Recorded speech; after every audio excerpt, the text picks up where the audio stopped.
Yes, we are back. We are so back. The Boxingego watch party.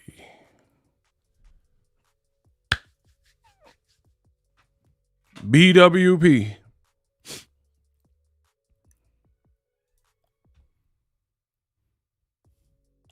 Let's go.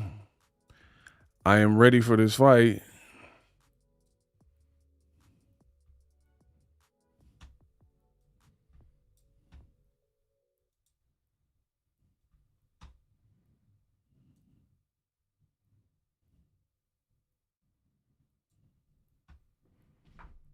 Oscar Dwerte versus Angel Fiero.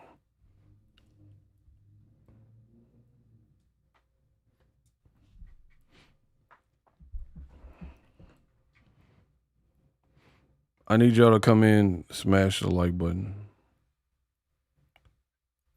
Y'all know what this is.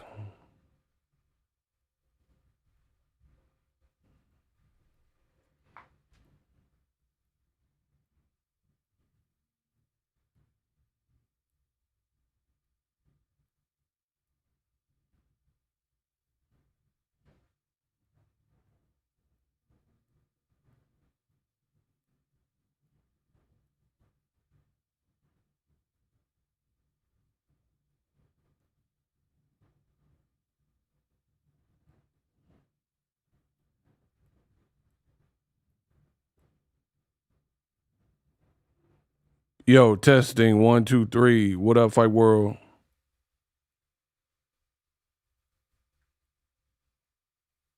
Yo, testing 1, 2, 3. What up, Fight World?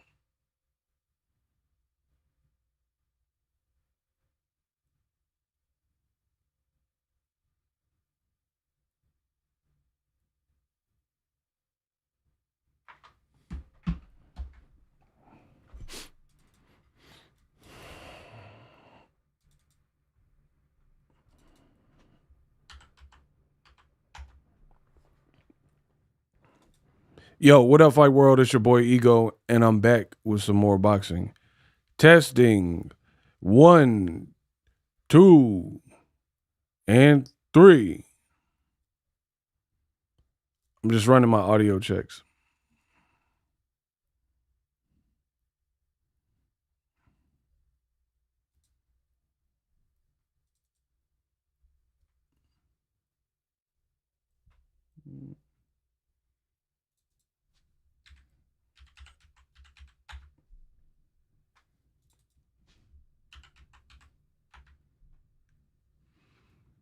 What up, Fight World? We are back. Oh, dang, it already started. Hold on. Yo, they not playing. Buckle up for what we're about to see. Fiero said he's going to come out throwing big shots early. Interesting choice going to the barber. I was going to say. Did he cut it to try to make weight? I don't know. Oh, he bald now? It shows something. Hey, yo, he wilding. One thing to watch. We know Fiero doesn't mind playing the bad guy, playing the villain. Dwerte has said straight up, he is a dirty fighter. So he's not so much worried about the punches of Fiero. When he cut his hair like that? Something that Dwerte, I'm sorry, something that Dwerte is doing wrong right now is that he's letting Fiero dictate the pace right now. When Dwerte should be right in front of him. Bro, the fight been on 1 minute. And they're saying he letting them dictate the pace. Like, it just started. Come on, bro.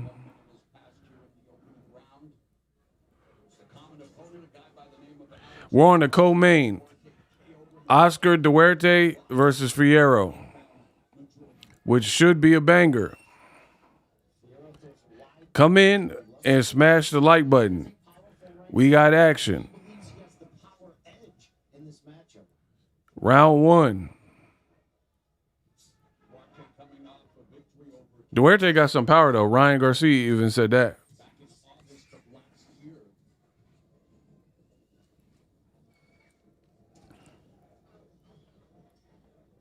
Fiero moving. Oh, body shot. Dwerte, okay.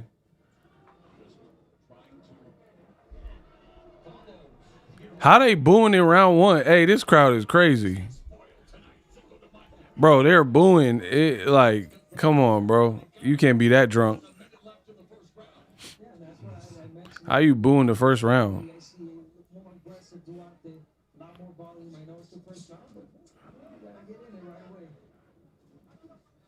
Nah, that's ridiculous to be booing that quick. Come on, bro. That Fiero's at his best when he's countering with big shots and trying to get you into a war. It's not the same when he's leading the dance. Hey, get rid of this spammer. Get rid of the spam, please, shooters. No spam.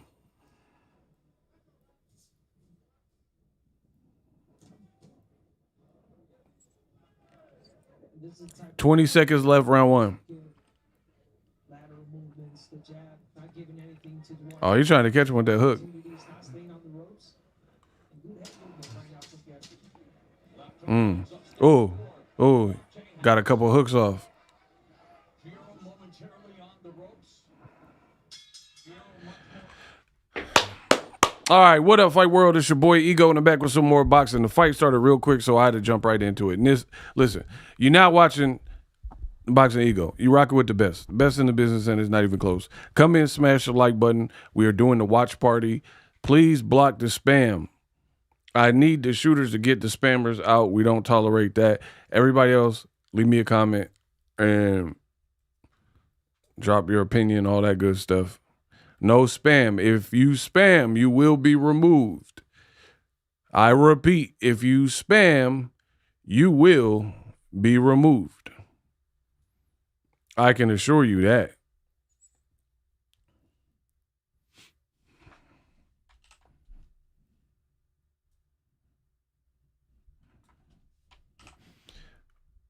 We are getting ready for David Benavidez, the main event. Right now, we're watching Dwerte.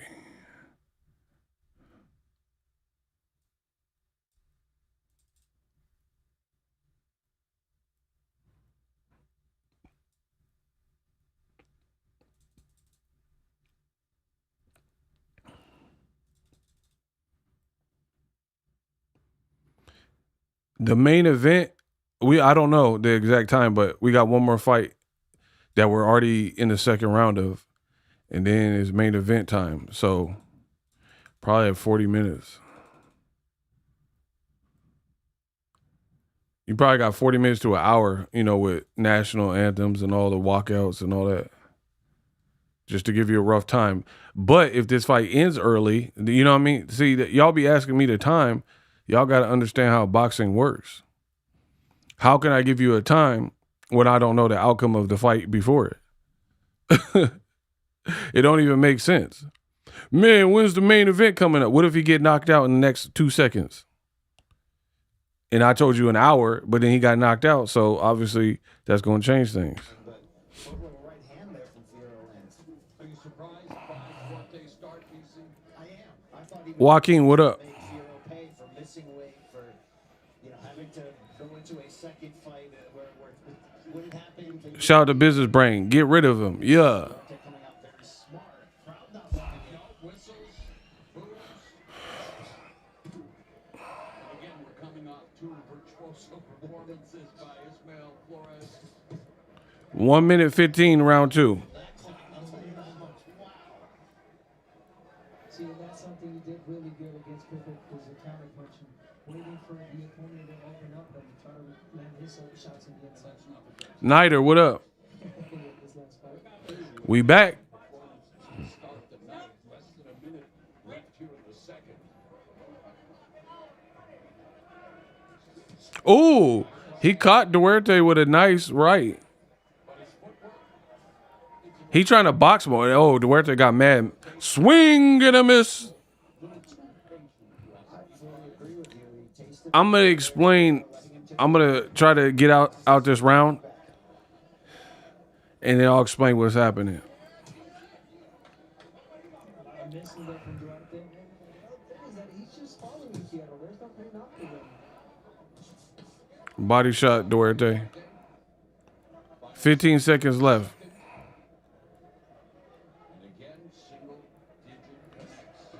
Body shot. Oh, Dwerte hurt him to the body in the last 10 seconds. Oh, he on him. Bro, that body shot got with him.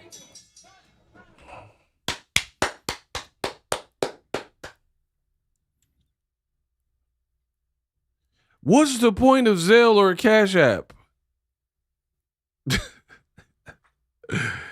If you haven't figured it out, then you should go back to school, bro. That man said, what's the point of Zelle or Cash App? You must be new here, King Albert. Okay. What I'm noticing so far, normally when you have two aggressive guys that like to chunk them, one person will try to box more. Whoever could box better out of the two brawlers.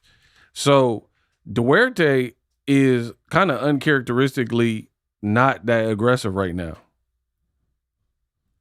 He's not really being that aggressive. So it's causing Fiero to like kind of move and box. Dwerte is not cutting off the ring well. However, he did close in and hurt Fiero to the body. Now, Fiero, there's multiple fights where he missed weight. So the body attack is key here because he's probably soft in the midsection. If you don't cut weight to the point where you're willing to take $40,000 off your purse, that means you didn't make weight. Cause if I could make the weight, I'm not losing 50K, 50K on some weight stuff. So you couldn't make the weight. Dwerte need to keep going to the body. Cause he like the Pillsbury Doughboy. Nothing says loving like my grand's biscuits. Bro, if you poke him in the, you know something, you remind me of the Pillsbury Doughboy. If I poke you in the stomach, will it make you go, ooh? Bro, hit him in that Doughboy stomach and watch him crumble like feta. That's a bar. Oh, that was a nice little check left from Fiero. Okay. Dwerte getting a little bit more aggressive.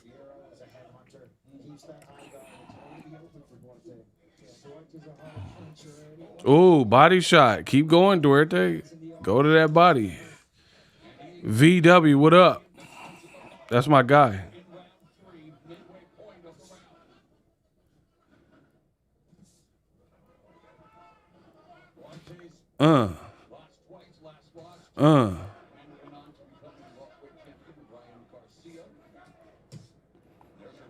Yo, get the likes up. We got to work.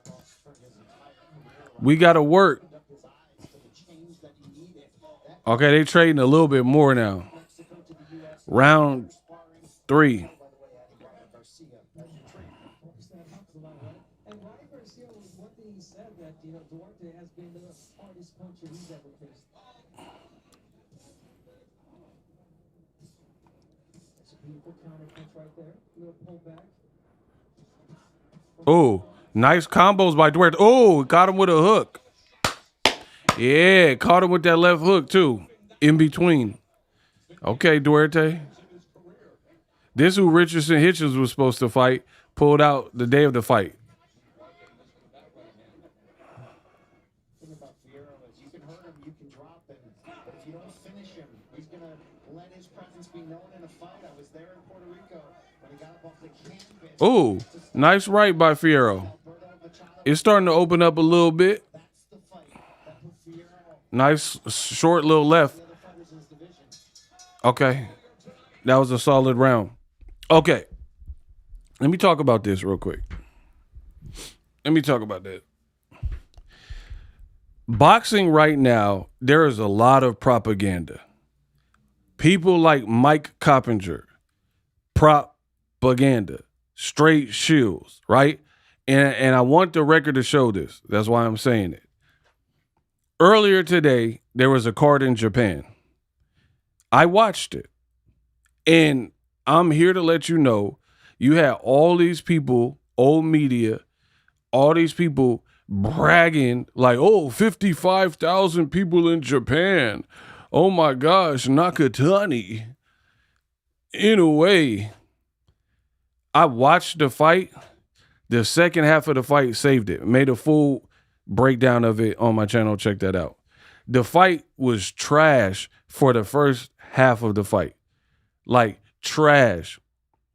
Nakatani seemed like kind of like the moment was too big. He was taking a while. It just wasn't really fun.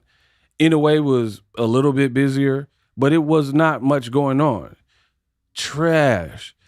They opened up a bit more round 5 and on, and that kind of boosted up the overall grade.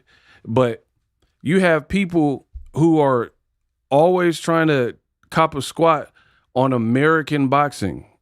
You, like, mind you, American media trying to dunk on American boxing.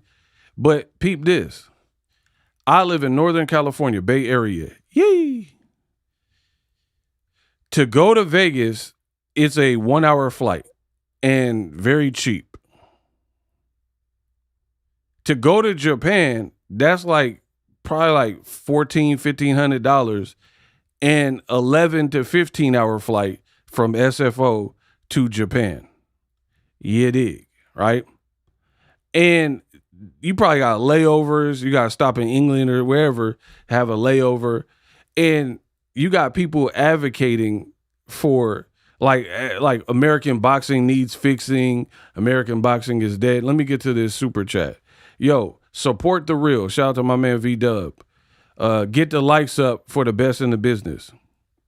Yeah, they got rid of Spirit Airlines. It's over. So, again, you got American media who are trying to act like boxing in America ain't all that. Give me these first 3 PBC fights in Las Vegas that we just watched, that I just watched, over all that bullshit that we just seen, that Turkey card and Nakatomi Plaza Inoue card. Bro, I'm letting you know what it is. My boy Kamal Oz gonna let you know what it is. Shout out to Kamal. The one original and only Boxingego watch party. Let's get it. Absolutely. Round 4. Oh. Oh. Bro, stop listening to the shills. We need to eradicate these shills. You're not a boxing fan. This card in Vegas. Oh, nice hooks. Oh, bro, any real boxing fan can watch the card earlier today. And it makes it worse because it was so much boxing on today. They'll watch this Vegas card and watch that Japan card and tell me what was better. Oh, nice hook. Oh my God, he dropped him. I tried to tell you. He was buzzed by the hook. Bro, like clockwork. Bro, like clockwork. I'm sitting up here telling you this is a don't miss PBC card, and in the last 5 seconds, he knocked him down. He rocked him with a left hook, had his head like a Pez dispenser, and then Dwerte, I don't know if it was after the bell. I don't know because I got it on mute. But afterward, he followed up with another punch and had Fiero fall back. What did Chris Brown new single? Falling.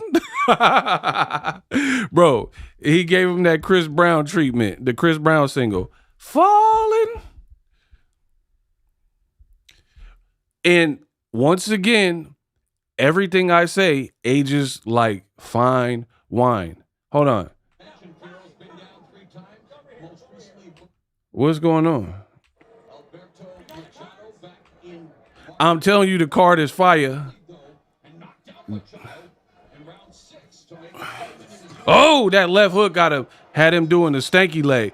Oh my God. Dwerte on his ass. Oh my God. Oh. Okay. They chunking him now. Yeah. Yeah. You ain't beat Lamont Peterson. All right, Fiero, you better show some heart, boy. I try to tell you this card is fire. Y'all talking about Inoue. And then the crazy part is you got people got Inoue number 1 pound for pound, and they got Nakatani in the top 10. And you're not showing no crazy separation. Neither one of them. Yeah, if there's anything you know about Fiero, this guy's not going to give up that easy. Even in your hand, Oh, that was dirty from Dwerte. He hit him in the back of the head during the break. Round 5, 2 minutes left. I try to tell y'all, bet on me, the Bruce Wayne of boxing. I told you this card was delivered. It would deliver the moment it was announced. You got Cinco de Mayo. Oh, nice uppie by Dwerte. You got a Cinco de Mayo card. This is what that Cinco is supposed to be. And, oh, nice counter right. Oh, nice uppie. Bro, we got action. Fiero ain't giving up yet. Oh, sweeping right by Fiero. Now they in the phone booth chunking. Body shot. Oh, this is what y'all want. Body shot Fiero. Upstairs shot. Now they doing that. They doing it for La Raza. Hey, Vato. Oh, nice hook by Dwerte. Oh, counter by Fiero. They are in the pocket banging. Oh, my God. You better get up out of there. I think Duerte's mixing them up upstairs, downstairs better. But Fiero ain't going out like a punk yet. Nice body shot by Fiero. Yeah, blood dripping from the nose now of Fiero as the action intensifies. Oh, my gosh. Come on, I'm lying. Oh, Fiero throw it too. Dog, this is a fun fight. Oh, nice combo by Dwerte. Man, oh, they traded. They are really trading. Oh, my God. Please turn this fight on. This is going to be a battle of attrition. Who's in better shape? Who could take more? They are really chunking them. Bro. And y'all dummies out here supporting the wrong fight. Talking about, ooh, this card in Japan. Bro, why am I bothered about a card in Japan when right an hour flight from me, you got a banger like this on Cinco de Mayo? Is Ryan wearing one glove like Michael Jackson? Bro, Ryan is tweaking. I promise you he got a Billie Jean outfit on or something. This boy Ryan Garcia went to see the Michael movie and started tweaking. Bro. They should have never showed Ryan that Michael movie because I don't know what he got on. He think he got that issue. Bro, I promise you he wearing one glove. He think he a gynecologist. Bro. I'm tired of injustice. I'm tired of those skis. The riot disgusts me. But what does it mean that I said I can't boop up. Julian says you talk too much. That's what's up. Block him. You ain't never got to worry about that. Hey, Julian, get the out. Hey, come on. Pack him up. We got a body bag. Don't give a about you or three people that look like you. Oh, okay, Fiero.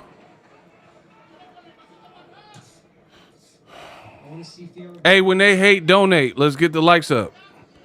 They spread negativity, we're gonna spread positivity. Let's get it. Oh. Bro, we're in round 6. They are really fighting. Nider said he been dead. They both doing some. Oh, he pushed him.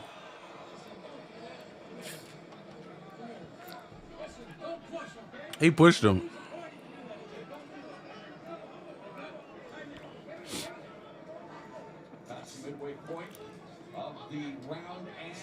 Oh. Continues to go to the body. Referee Mark Nelson just warned Dwerte there that he will take away the opponent if he continues. Fiero got to stop ducking his head because he can't see.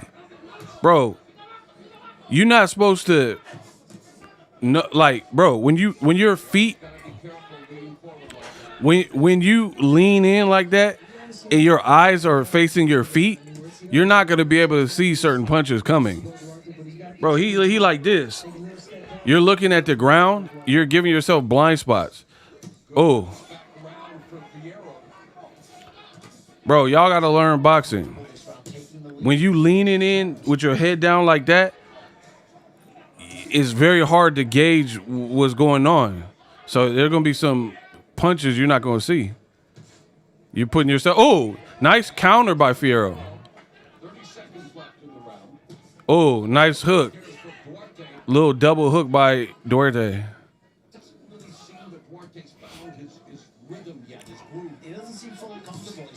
Oh, oh, it looked like Fiero wobbled him. Oh, he backing up. Oh, now he trying to say, oh, bro. He clubbing him. We be clubbing. Dog, that was a great round for Fiero. He had Dwerte hurt. Like he was fastballing them rights. And Dwerte said, yeah, bro. PBC is showing levels to the matchmaking, levels to an entertaining card. Oh, his ear bleeding. How you get your ear punched like that? His ear or something. I'm trying to see what that was. Bro, Fiero came to fight. Oh, he got the equilibrium shot almost. Like when Andy Ruiz caught Joshua. That, man, them punches that hit you like temple, ear range, that'll discombobulate you. You seen it with Joshua. Round 6, great for Fiero.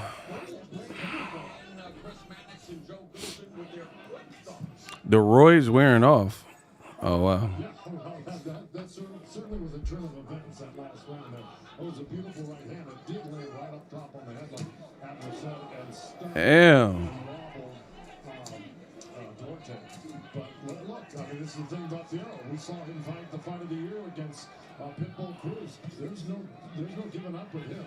Oh, Duarte got to do something. He getting hit with hooks. Yeah, you guys mentioned the weight earlier in the show.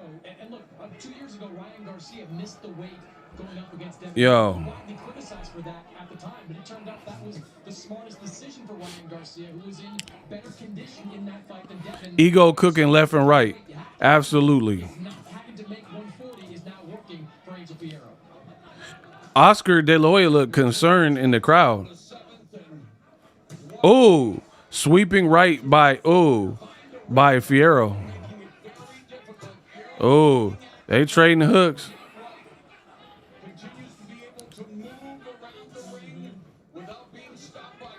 How the hell is Triple G the best Mexican fighter?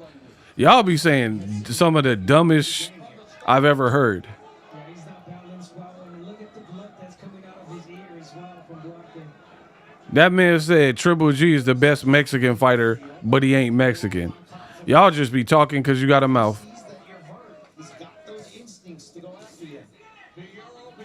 What the hell does that even mean?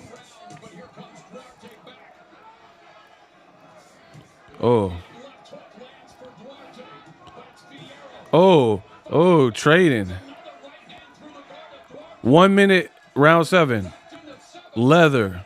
Oh, leather. Oh, right, Fiero. Oh, bro, bullies don't like to get bullied. Oh, that right. Fiero on his ad. Bro, Fiero's on his ad round 6 or 7.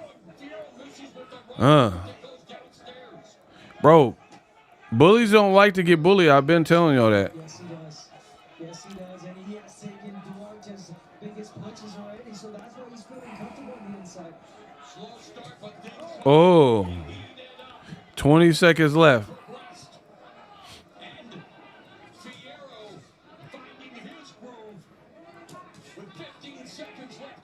Duarte's left ear is a bloody mess. Oh. James Thompson and Kimbo Slice of CBS. It's like an alien life. You don't really see the fighter's ear bleed that much, to be honest. You don't really see that often. It happened with Wilder, but, you know, you don't really see that all too often.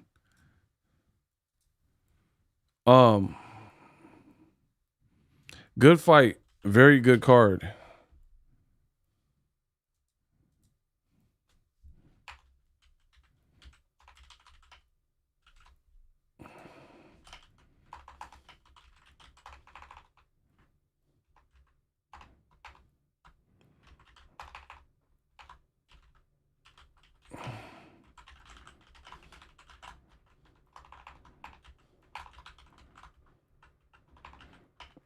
Hey, I need y'all to get the likes up. I don't know what's good. YouTube got it out here tripping. Y'all got to get the likes up. I don't know what's good.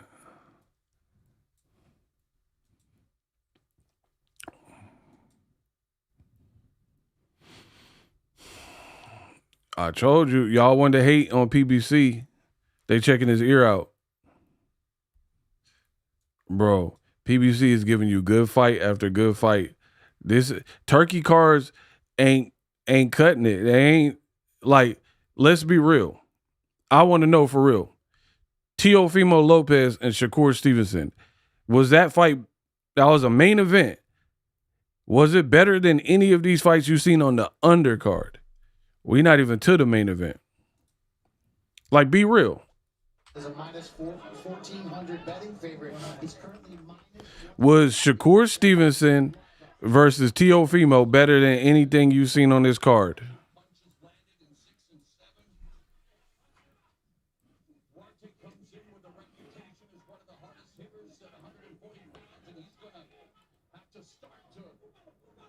And the thing is, you got Max Kellerman, Coppinger, Ring Magazine people. All these people are out here shilling, and you can't be a real boxing fan because a real boxing fan is going to stand up for boxing and be like, hey, I don't got nothing against anybody. This is just a banger card.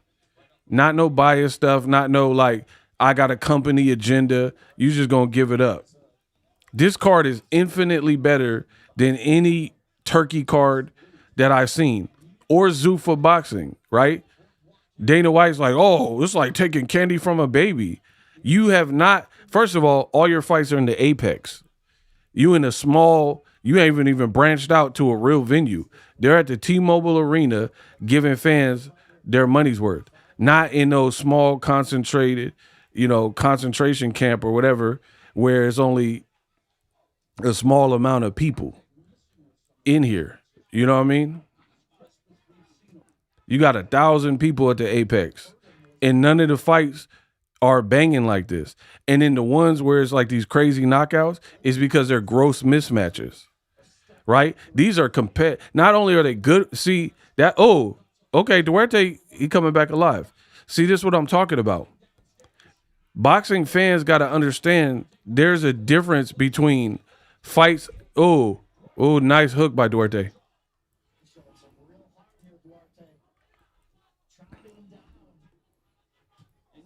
Kamal says turkey cards put people to sleep like Bill Cosby pudding pops.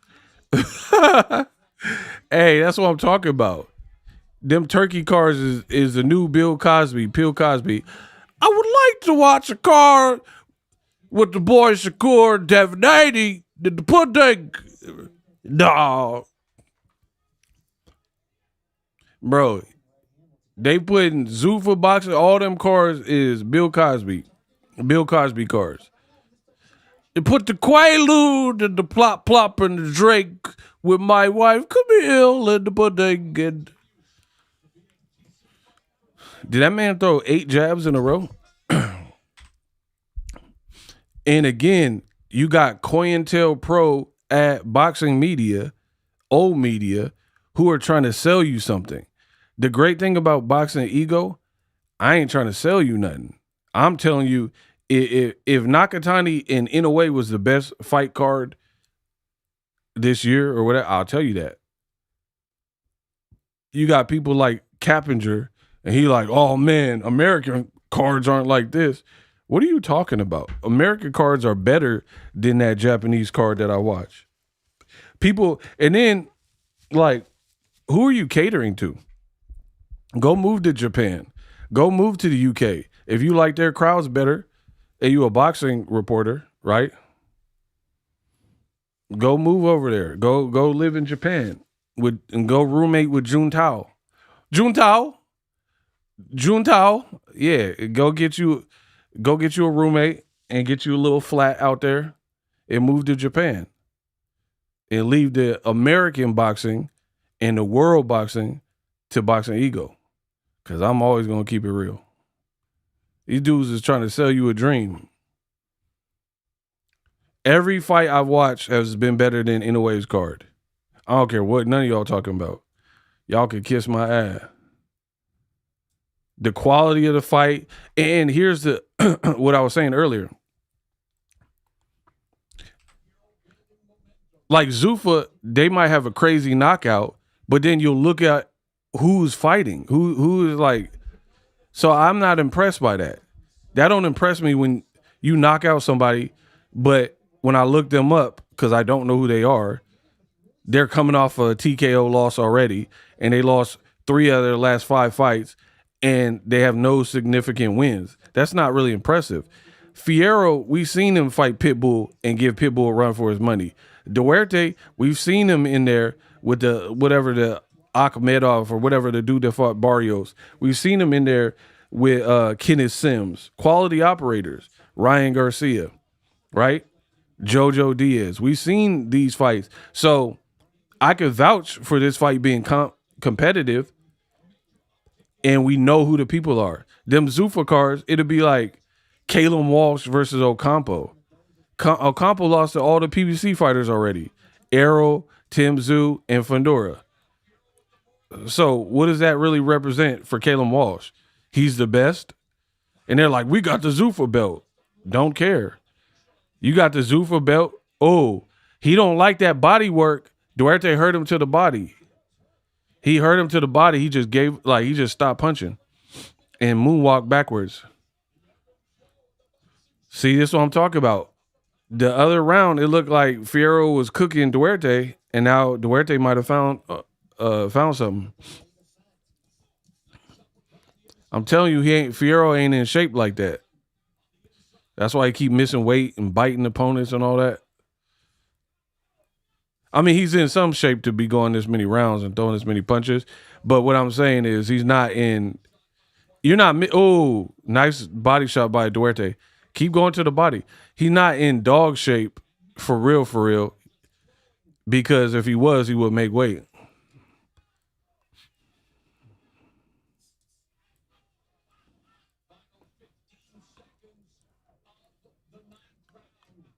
Oh. And I want to talk about the other thing with like some of the new players that are trying to come in the game. They're trying to change how boxing is. That ain't going to work. That ain't going to work. Like, for example, Benavidez got a dope outfit. He walking out with the Ecuadorian Mexican flag, dope shoes, kitted out outfit. Zuffa take that away from you. Zuffa, you got to wear a company uniform. I like seeing Zordo wear what he want to wear. Benavidez wear what he want to wear. Why I want to see him wear outfits and like uniforms like they in private school. And y'all think this make boxing wavy. This ain't the UFC, bro. Keep that in the UFC.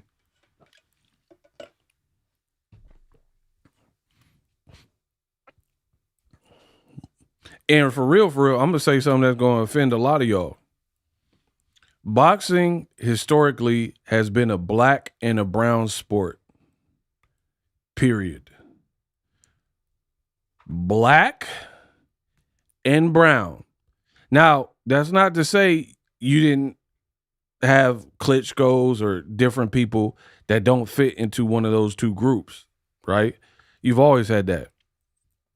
But for every dope like Welsh fighter or Lithuanian fighter, I can name 8 different black fighters that are revered and known in the sport of boxing, or Mexican fighters. And if you don't get what I'm saying, we can run the game right now. And then after I beat you, which I know I will, I'll block you. Who want to play that game? So the game is, so if you don't think boxing has historically been a black and a brown sport, name some goated non-black heavyweights, right? And you're going to be like, oh, that's easy. Vladimir Klitschko, BROTALLY. Okay, so for every non-black, non-Mexican, right? Non-Latino. Ooh, they trading. You got Muhammad Ali, Ken Norton, Ernie Shavers, George Foreman, Mike Tyson, Ray Mercer, Lennox Lewis, Deontay DeBronze Bomber Wilder, Anthony Joshua. That's already 8. That's already 9. While you up here naming Value and Klitschko brothers. Oh, nice leaping hook by Dwerte. Fiero moving a lot. He might be hurt, foggy, or tired.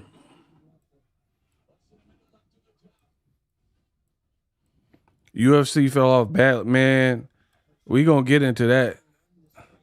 UFC look horrible.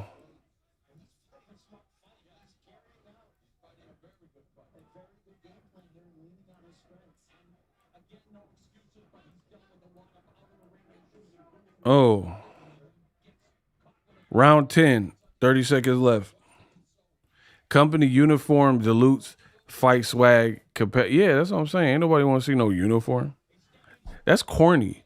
They trying to make boxing sterile and corny. Imagine Deontay Wilder, all them outfits he was wearing, and he can't wear that. He got to wear a regular tracksuit that don't even say Bronze Bomber. It say Zoo for boxing. This is corny as hell. And then y'all are corny as hell for even supporting it and acting like it's better than the standard. Y'all are corny.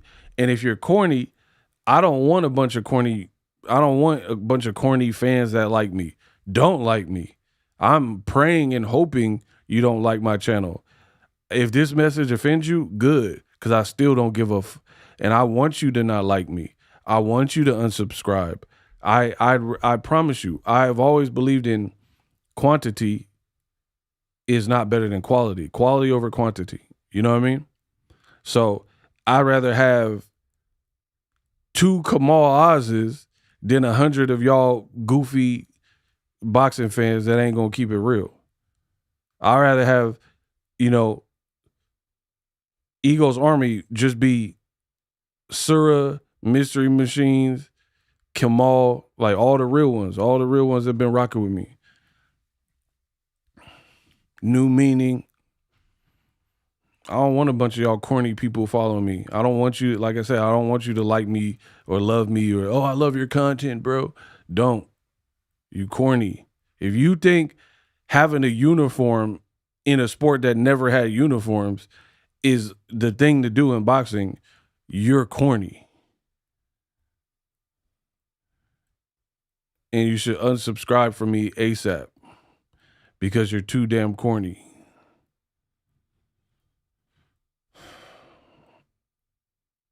Yo, Jamon, what up? Oh, yeah, the content coming. I've been working. Consecutive rounds, but I thought Dwerte landed the better shots in the first half of the fight. You don't know if Close fight. the same whether that'll hold up here, but there's still a window for Dwerte to close. Nider, my guy, he another one. I'd rather have 2 Niders than 1,000 of y'all. A lot of those shots that Dwarte has been throwing that, Fiero's been catching him with his gloves. And again, where's the aggression, the urgency? Fiero's been able to, he's running a track meet. Fiero getting kind of tired or something. I told you he's not in dog shape. Punches. Meanwhile, Dwerte just following him Oh yeah, shout out to Spo. backwards. How do you see him doing? He's doing it well right now. And straight punches, jab, jab. Get on that bicycle again. Remember, Fiero was dropped after the bell sounded earlier in the fight. Yeah, those were clean shots he took. He got right back up like nothing happened. Very durable.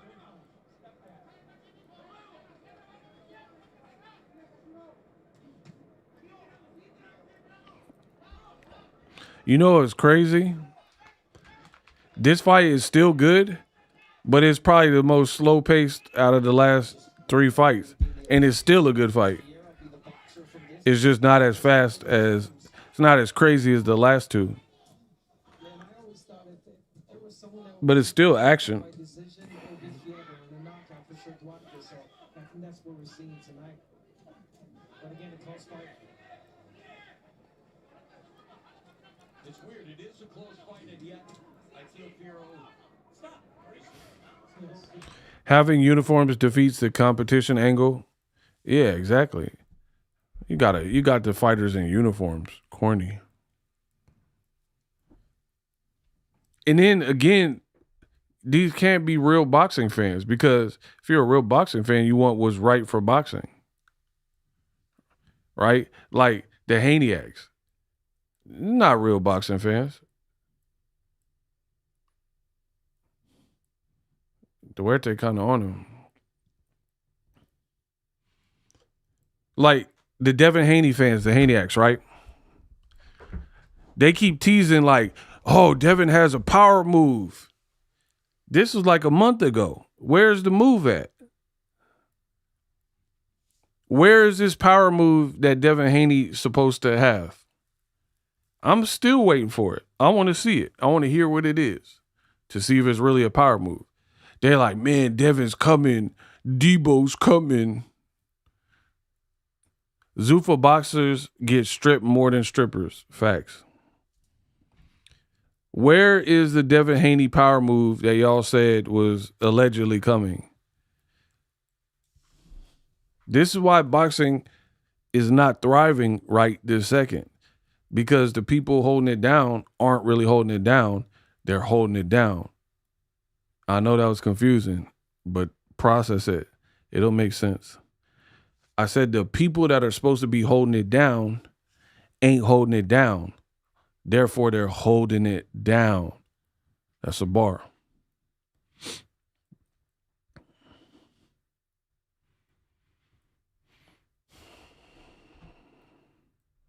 I must confess, PBC is the best. I try to tell y'all.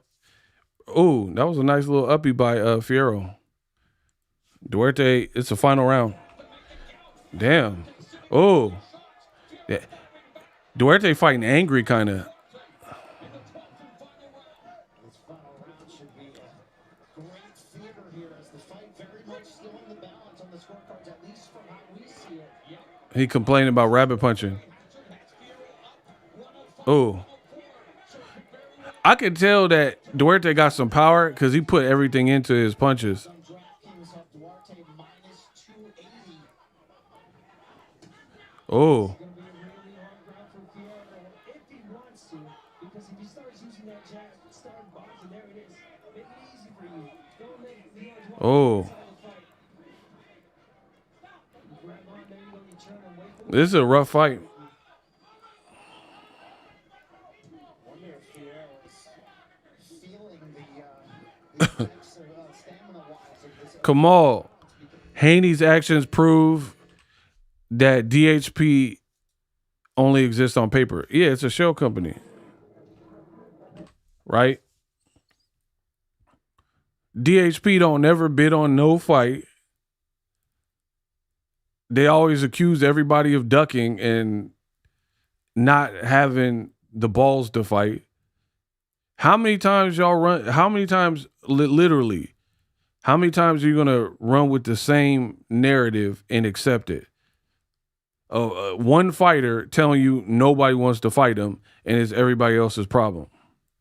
How many times do you get away with that? Somebody tell me if I'm not keeping it real.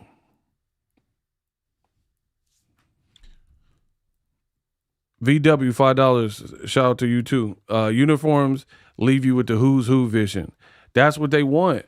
Bro, these companies, they want to make the company the bread. They want to make the company the star.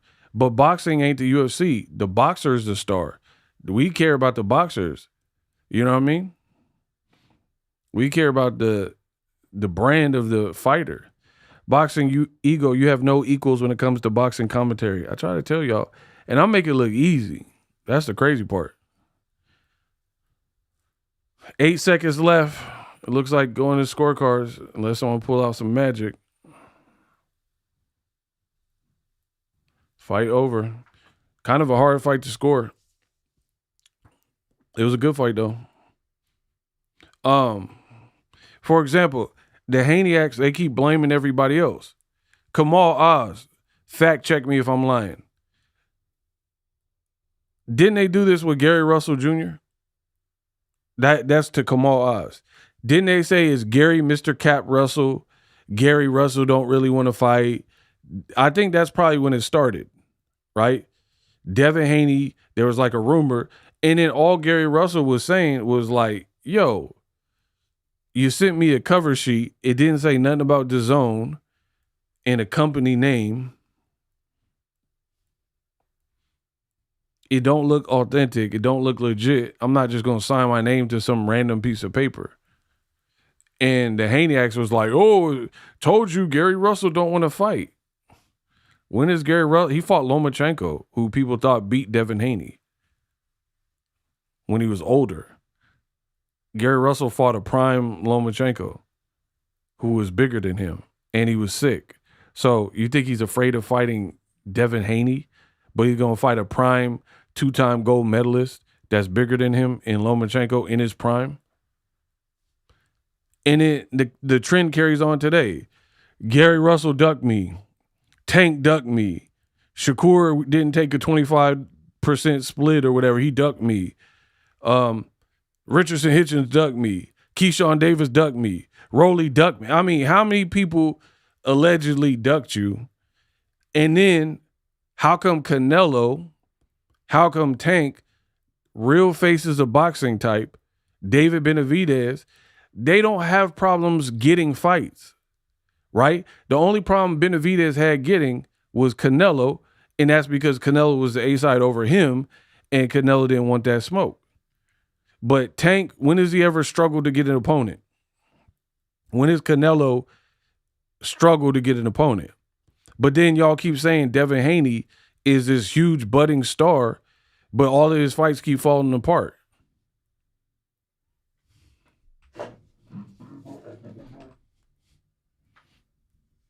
The late, great Batman exposed the bogus contract.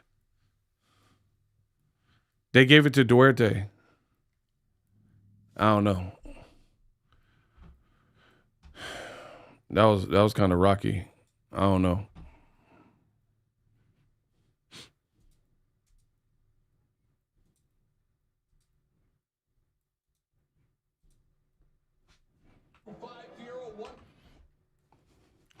Haney problem, they always talking but never get anything done.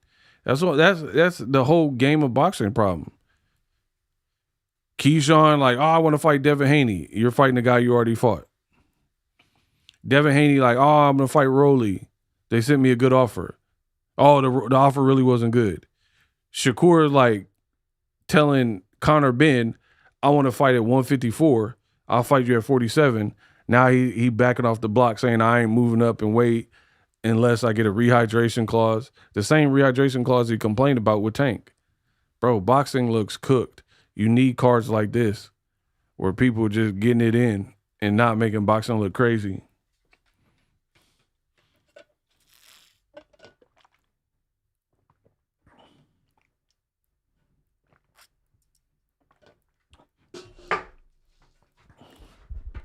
It's crazy. Dwerte looked big next to Abnormades, and they roughly fought in similar divisions.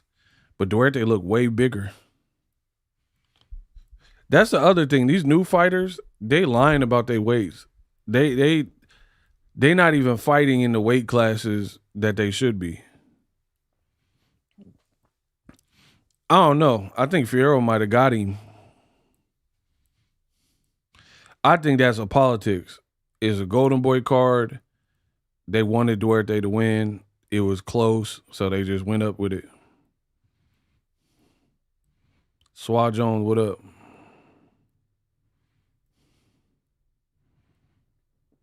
Yeah, Mr. Scarface, what up? Yeah, that was political.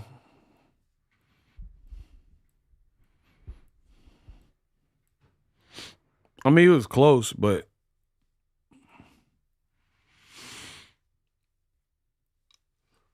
I think they wanted the A side to win.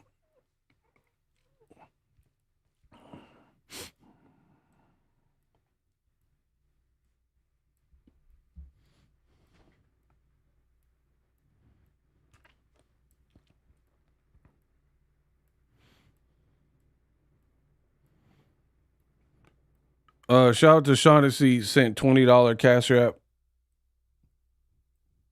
It said, I love your shows. Shout out to you. Appreciate you. Keep rocking with me. I won't disappoint. We cooking. Shout out to the cash app, $20. Appreciate you. You said it, Golden Boy card. Absolutely. They just didn't want Dwerte to win. I mean to lose.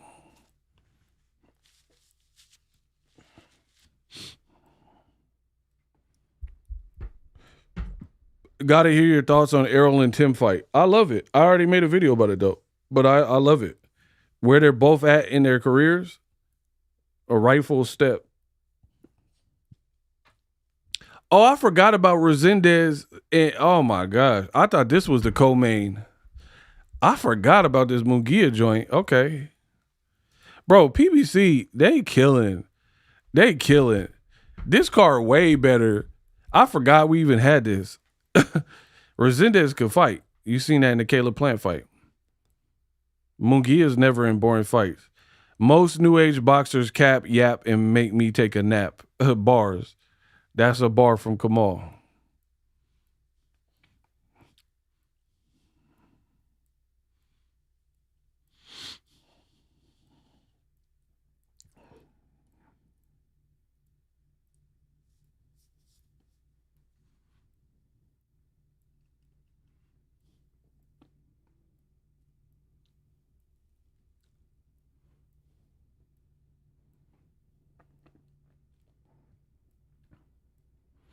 Yeah, Dwerte might have to run that one back. That wasn't convincing.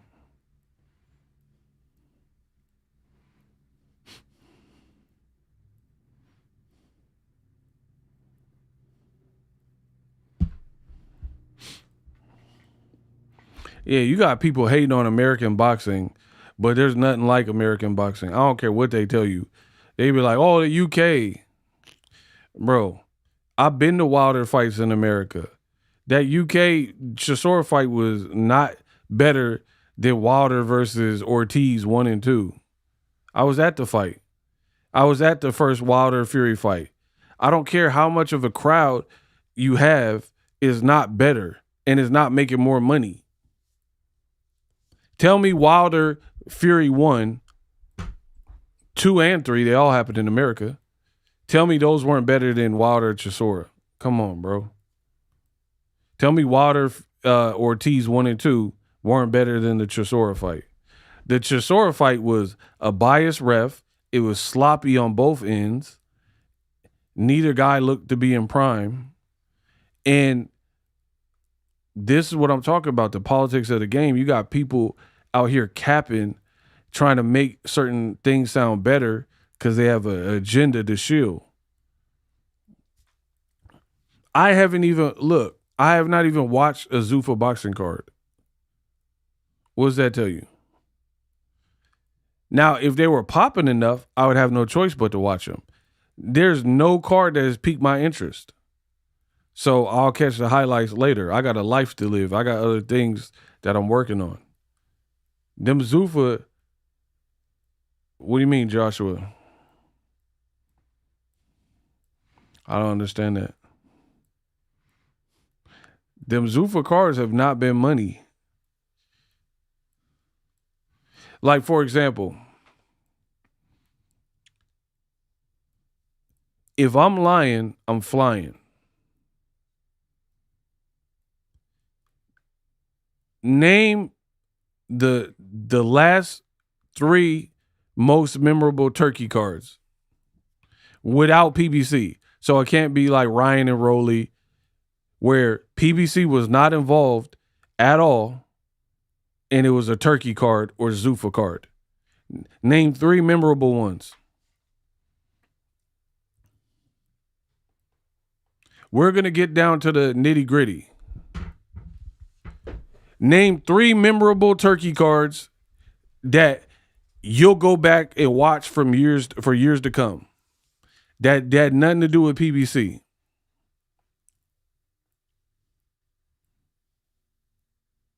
So you can't say Ryan Garcia Barrios. And even that, Ryan Garcia versus Tank was a bigger, better event all the way through than Ryan and Barrios. Fatal Fury, Devin Ramirez, Shakur Teo. Them shit was, bro, we are in the dark ages of boxing right now. I've been here. I've been covering the fight, and I'm telling you there's a shift in the sport because people are trying to play it political instead of keeping it real, trying to brainwash people into what to like instead of like advocating what's best like it should be. You think that Errol Spence and Sean Porter was a lesser fight than Teo and Shakur? Be real. Devin, what's better? Devin and Brian Norman? Devin Haney, Brian Norman? Or Errol Spence, Sean Porter? What was a better fight?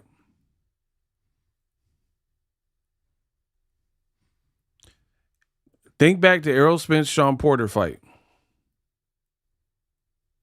And then think of Devin Haney and Brian Norman. You tell me what was better.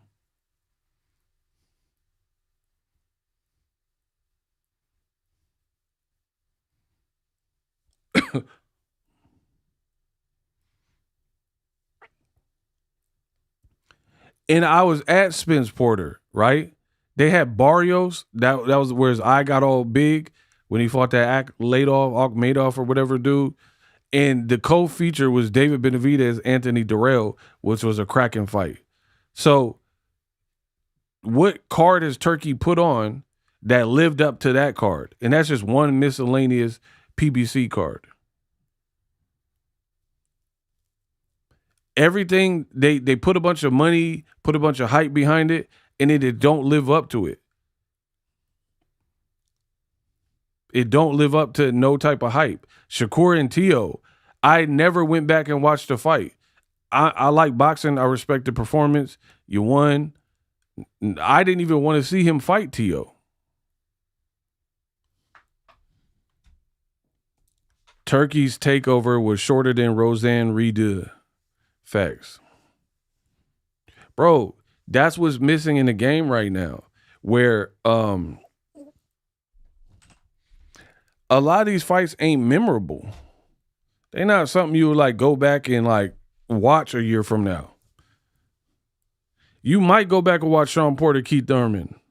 You might go back and watch Anthony Joshua and Vladimir Klitschko. You might. Wilder Fury. Wilder and Ortiz. You're not going back to watch Keyshawn versus Baron Chunks or Keyshawn Davis versus Madrano. Drano. Come on, bro. And then the haters going to say I'm hating. These aren't memorable fights. Shakur versus Padlock. You going back to watch? I never went back to watch that. I went back to watch several Gervonta Davis fights, though. Yeah, look at Canelo hiding in the back from Benavidez. Man, get him out of here. That boy Canelo in the back. Hoping he don't run into Benavidez.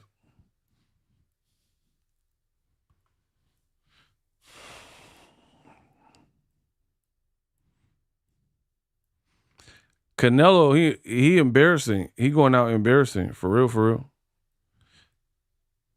That's another, like, I want a baseline of who's in here. Terrence Crawford versus Canelo. Rate the event.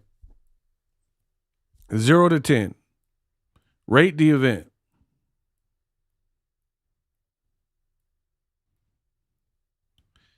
Canelo Crawford just happened last September. Rate the event from 0 to 10, 10 being the most fire. My man said a 0. That's funny. No, be honest. Rate the event. A 6 out of 10. So that's barely above average.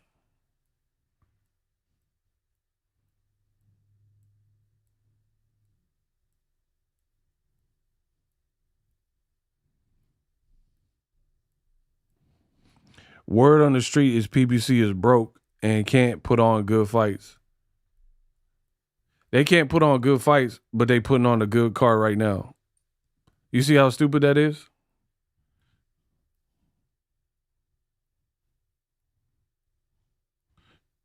You see the dude with the big dome?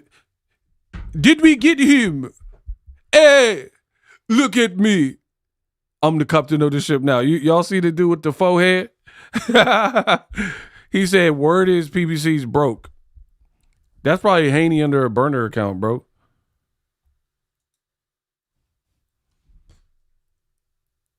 Bro, PBC is broke, but Saudi Arabia is pulling out of several sports-related endeavors.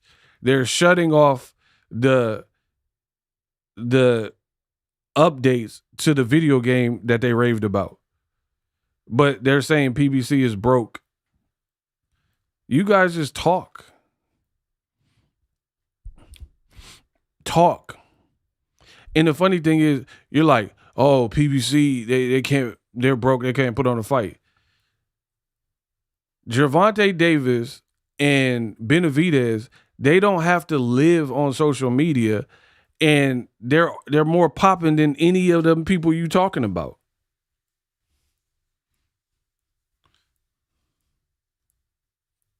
So you look dumb, bro. And then you're talking about, oh, PBC's too broke to put on Devin Rowley. Okay, then why don't DHP put it up?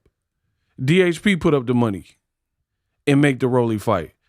How come DAZN in Turkey don't see the vision and be like, yo, we need an opponent for Devin. We want to put $100 million into the fight, or 20 mil, whatever number gets it done. Y'all want Devin to be worth what you want him to be worth, but the crowd is speaking for his real market value. I love it. We gonna see. And then even if he does sign to Zuffa Boxing and they pay him crazy, what's the ROI on it? Who is he gonna fight?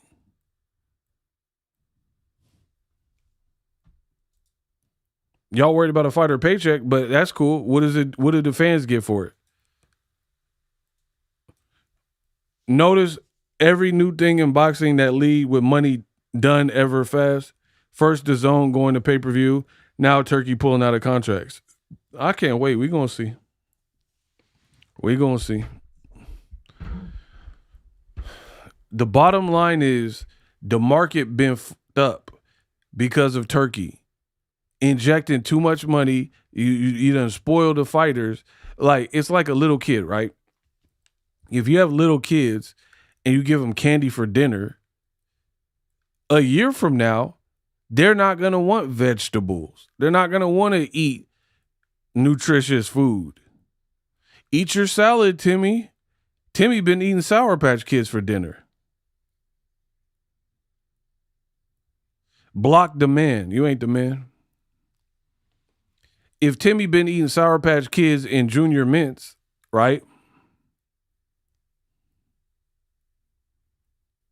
Why would he want to suddenly start eating a beet salad, artichoke, when you've been letting him eat whatever before? That's these fighters. You overpaid them. They clearly did not deliver in terms of like the return on investment. And then now as a result is starting to shift again. Turkey didn't put up money for Haney and Paulie won a cracker. Bro, the Haneyacks, they sound stupid. If Devin was so talked about and as big as what you're saying, then everybody should be chomping at the bit to get him on their network in big fights. Tank never has this problem securing the fight.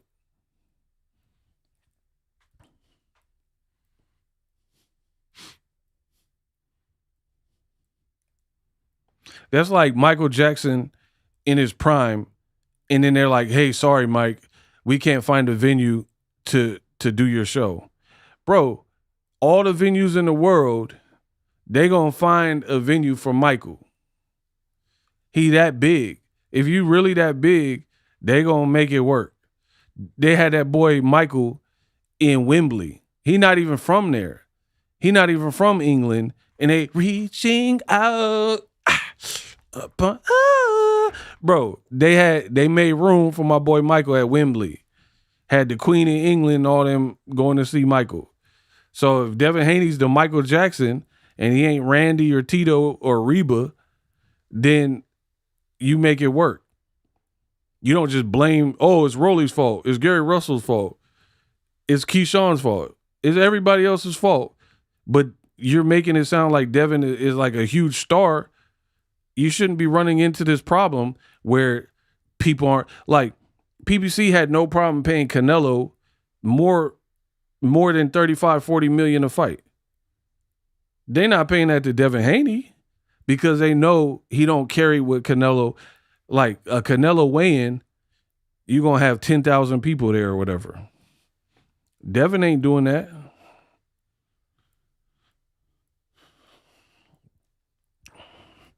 Michael had so much aura, made people cry by standing. Bro, he had them fainting. He was bringing together gang members from rival side. No, Mike is different.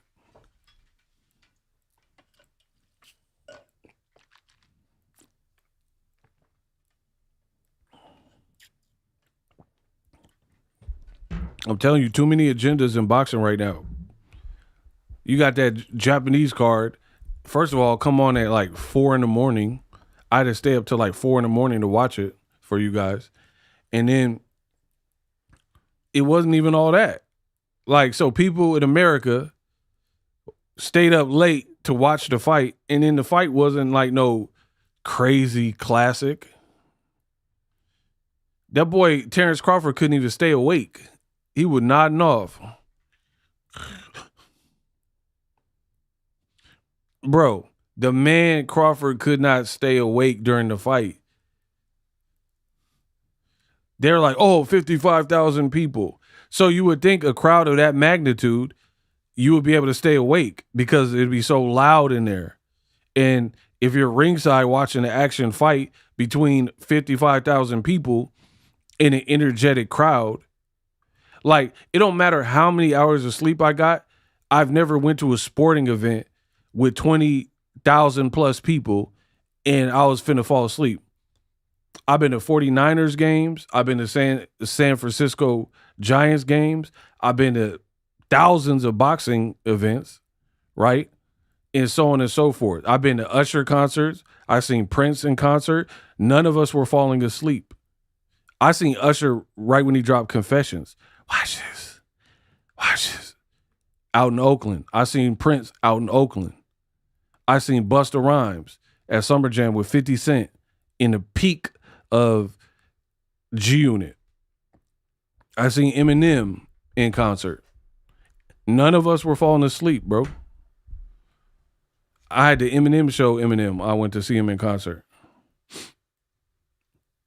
Nobody was falling asleep. That boy couldn't even keep his eyes open. That boy Crawford couldn't even stay awake. Oh, it's a jet lag. Bro, you going to get over that if the fight is good. Why didn't Devin Haney Promotions bid on Haney Martin purse bid? Yeah, they ain't bidding on they just talking. And then trying to use minion channels to spread the messaging. But then Tank Davis, he don't even have to. He could post a picture of his shoes, and it get more attention and posts and people talking than anything Devin Haney do. And y'all be like, "Oh, Devin is the youngest undisputed." Who cares? Youngest undisputed, but then Tank ain't the youngest undisputed, and the people are following him. Ryan Garcia ain't the youngest undisputed, and he could get a crowd going. Come on, bro.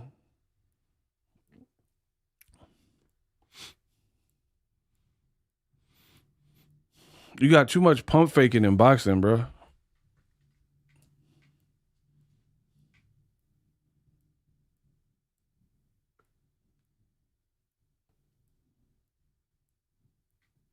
Sanchez Chavez was crazy. Final round knockout.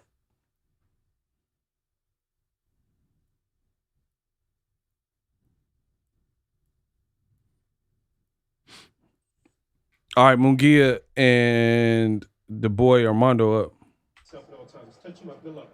Mongia 6-1 with 3 knockouts in widely recognized title fights. The loss coming to Canelo in what was the heaviest fight involving Mexican fighters at the time, only to be superseded by tonight's main event. All right, we up. He is ready. Main flow, what up? Successfully defend his title. All right, This is all Guinness.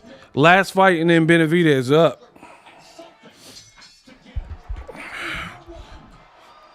All right, let's go.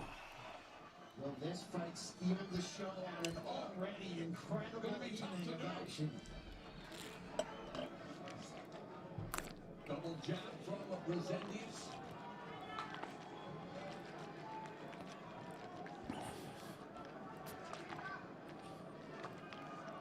It's interesting to see Rosendez once again come in as the betting underdog. He said he prefers it that way. It takes off the pressure.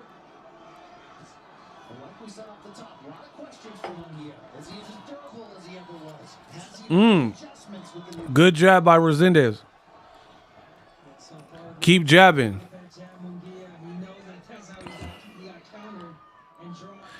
What did Lil Wayne say? Like Oscar De La Hoya, Ninja, keep jabbing. That man said, box it like a casket. Oscar De La Hoya, Ninja, keep jabbing. Bro, Rosendez, jab, bro. That's exactly what you do to a fighter like Mungia. Jab the man. Oh, okay. Rosendez said, yeah. Okay. Mungia, a little response. I feel like Mungia's in between styles. He not trying to be as reckless as he used to be. Oh, okay, Rosendez.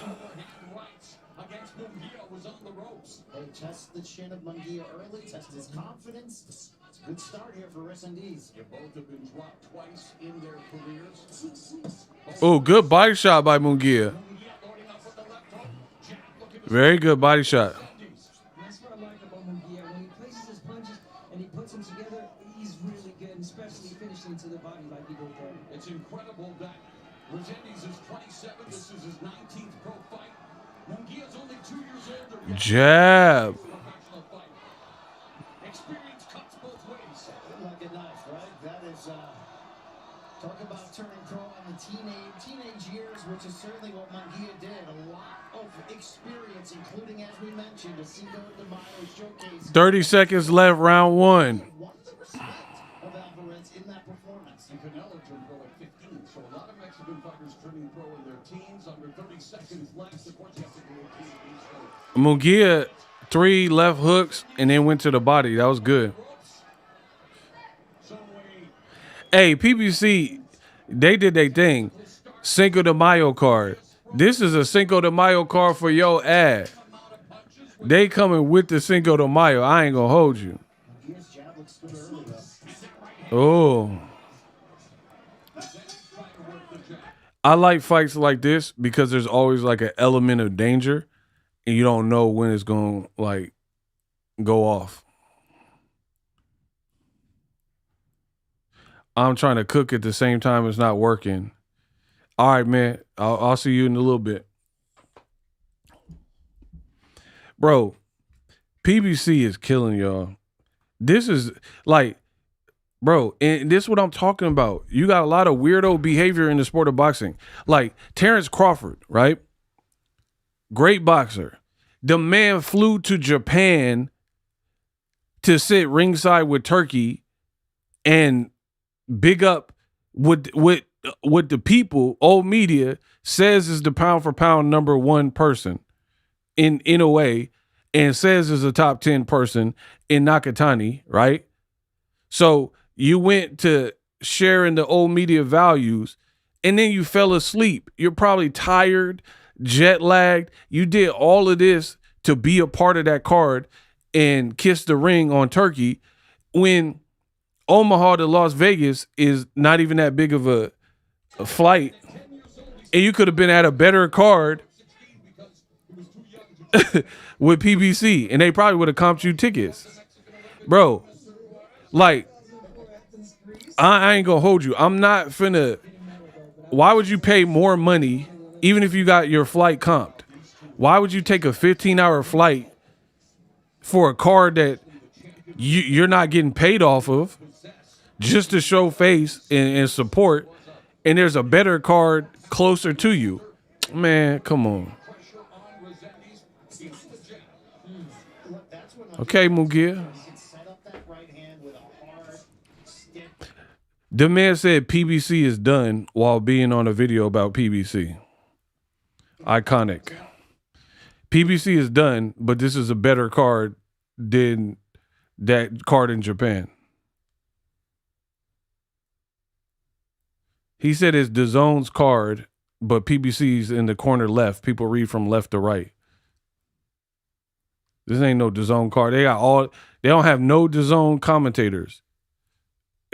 Y'all are idiotic. Minute and a half left in the second. Still very much tactics trying to download that all-important data to see what. Bro, if you look at where it has the clock, it said PBC. They got all their commentators.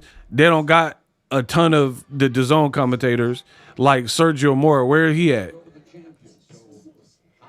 Crawford is anti-PBC. Yeah, exactly. Bro, I'm a boxing. Oh, nice counter by Rosendez. I'm a boxing fan. Oh, good body shot. Oh, okay. Mongia kind of got mad. Oh, they trade now. Bro, this card is infinitely better than the card in Japan. Kiss my ass. Crawford flew all the way out there to go to a weaker card to be buddy-buddy with Turkey. Gabriel G says, this commentary hurts my head. Okay, we got a solution. Block him. Block Gabriel G. This man posted a mirror selfie holding his phone like this is YouTube. This ain't Tinder. The man got a mirror selfie picture as his profile picture, and he talking about his head is hurt. Y'all crazy. Good body shot, Mongia. Bro, I am the king of boxing talk. They are on my dick. Y'all see that? They swing from my dick, and I can say what I want. That's all they do, bro. Oh, man, this commentary is hurting my head when you could just leave. That's all you had to do. You didn't have to remain here. But now, since you didn't want to, my shooter's going to handle that. Okay. Oh, man, this commentary hurt me. And then he in the mirror like this. Bro, get these dudes out of here. What man gets his and post in 2026 and post a mirror picture as their YouTube avatar, their PFP? Look. My man, Main Flow Music, he got like a photo shoot. He looking fresh. He got the black tee and the chain, some glasses. That's like a photo shoot. That's not a selfie, right? My man got his family. Somebody got Raiders. Kamal don't even have a profile pic. This dude out here trying to roast me, and he like, bro, you can't beat me if you taking that bathroom selfie with a dirty mirror and then posting it as your PFP. Oh, Mongia. Okay, Mongia throwing some heat though. Crawford don't want any smoke. Yeah, why he ain't fight Benavidez? Fight Benavidez. When they hate, donate. Oh. Oh. Okay. Why Mongia on the ropes though? Round 3. Yeah, you better get off them ropes. DAZN and Turkey don't even try to fudge their viewership numbers anymore. Oh, nice countering by Rosendez. I knew this was going to be a good fight.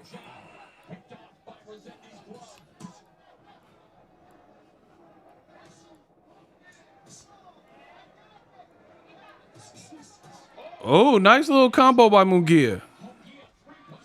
Oh, body shot Mongia. Mongia throws punches in bunches. He's so much more dangerous. Oh, don't hook with a hooker. Y'all gotta watch that. Somebody could go down. Right hand Rosendez, good. Fun fight. Body shot. That was low from Mongia, for real, for real.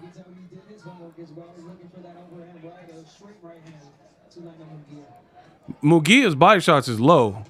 They gotta warn him about that. They're like under the belt line.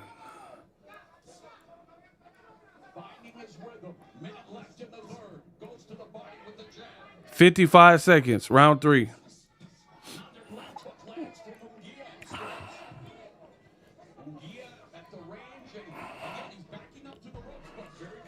Good jab, Rosendez. Good jab, Rosendez. Keep jabbing. Volume though for Mongia this round. Over 60 punches, landing 21 compared to Rosendez 5, with 30 seconds left in the round. And that was keeping Rosendez away. 20 seconds. Combinations. The jab, there it is. Oh, Rosendez tried to bomb on him with that right biz. He barely missed.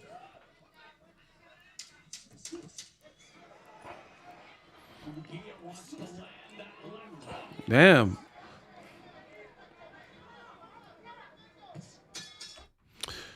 Okay.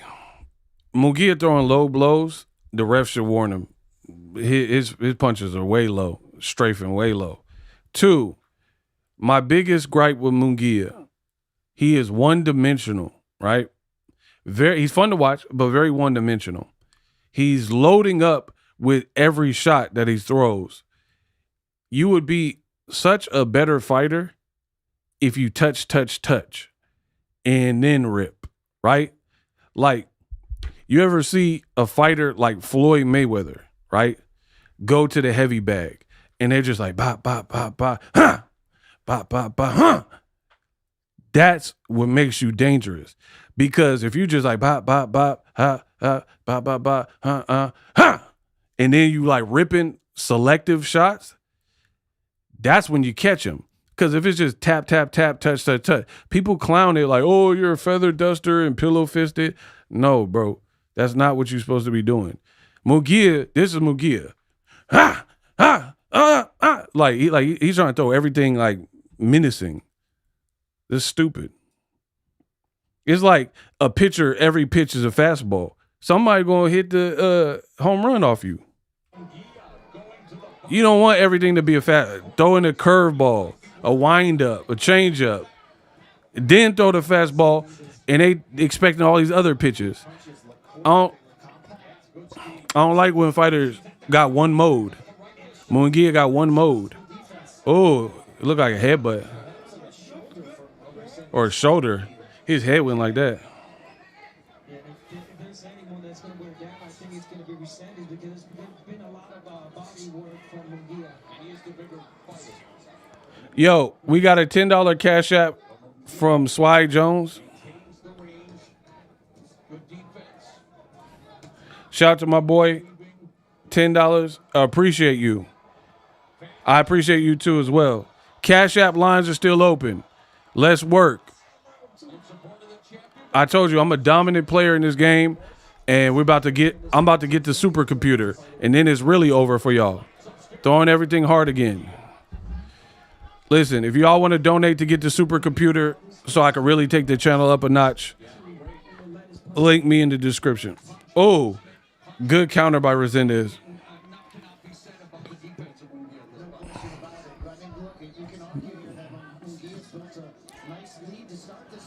Body shot Mongia.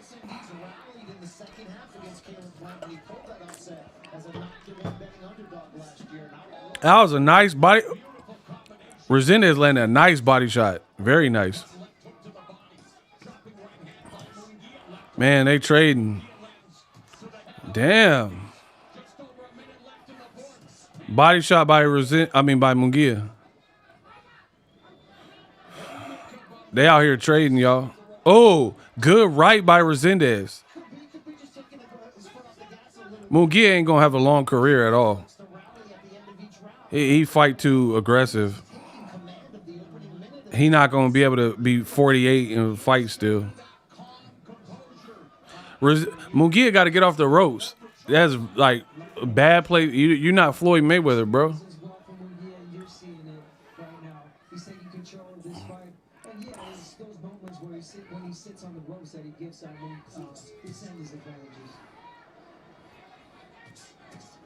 Oh, that body shot by Mongia was nice. Oh, Rosendez. Oh, Rosendez counter with some sharpshooters. Man, bro, and that's bad when your head rocking back like that. It's a fun fight. This is a fun fight, dog. Shout out to Swy, my guy. Hey, yo, PBC does it again, bro. Tell me what Turkey fight card lived up to this. Better Biev and Bevo, man, stop. Shakur, what did he fight? Shakur Zapata? Come on, bro. Be real. In terms of money, bang for buck, Shakur Stevenson and Zapata, that was not better than this fight I'm watching. Mongia, he's still one-dimensional to me, but he is who he is. He looks like he's at least trying to be more sensible and have a better approach. You know what I mean? So I got to give him credit to that. You know what I mean?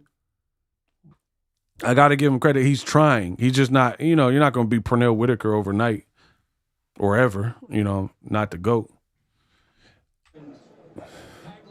Styles make fights.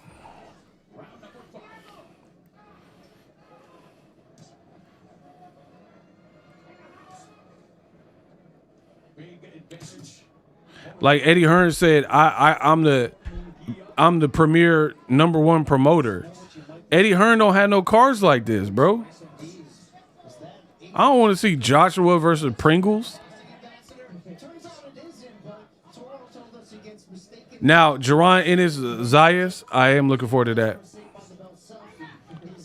that. Kamal said money well spent. Facts. Mongia using his legs? Okay. Bro, he doing something different. I ain't never seen him use his legs this much. Bro, Mongia running. Nah. Hey, when it's a black fighter, y'all be like, he running. Mongia was just doing laps around the ring. Hold on. When a Nick be fighting and use defense, y'all be like, he running. Mongia was just literally, that was a good right by Mongia. He was literally trotting around, and y'all ain't say nothing about that running. Look, he moving.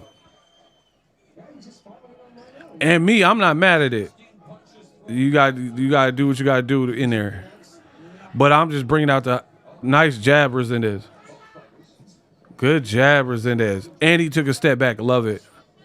Body shot Mongia. Round 5. Oh, he tried to get him with the 1-2. Good Rosendez defense, though. Mongia said the advantage that he has in this is his distance and his ability to use rhythm. He's really doing that. Lunging in with the jab, setting up. Good body shot, Mongia. I'm liking that. I'm liking this from Mongia. He's changing his speed. He's getting his punches up a little bit. These look like valid body shots. Different ways, uppercuts, body shots. And again, staying responsible with that defense. The strategy of hitting off the ropes. Bro, Mongia ain't never boxed like this. He's trying to do some different stuff. Smart. He's trying to lure Rosendez into something. He wants to get Rosendez walking in with the right hand. I give him credit. He trying to evolve his style. There it is, the counterpunch. And now Mongia goes to the body. See, this is what makes him more dangerous. And he firmly believes he has the speed advantage.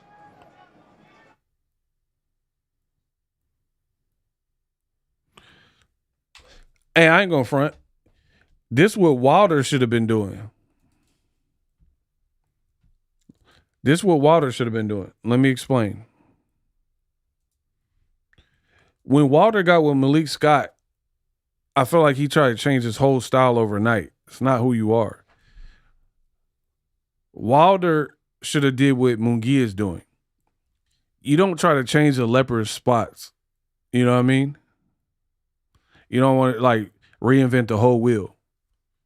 Munguia still looks like Munguia, but there's a subtlety to he's trying to implement more boxing, taking his time. Like I've watched a lot of Munguia fights. Like back when he was fighting Saddam Ali and all that, he was rushing his work, reaching, lunging. He should have lost to Dennis Hogan. He was not patient at all. But what I'm noticing here is Reynoso got him a bit more patient, or Canelo or whoever. He a bit more patient. He not just like rushing, trying to throw 8 million punches.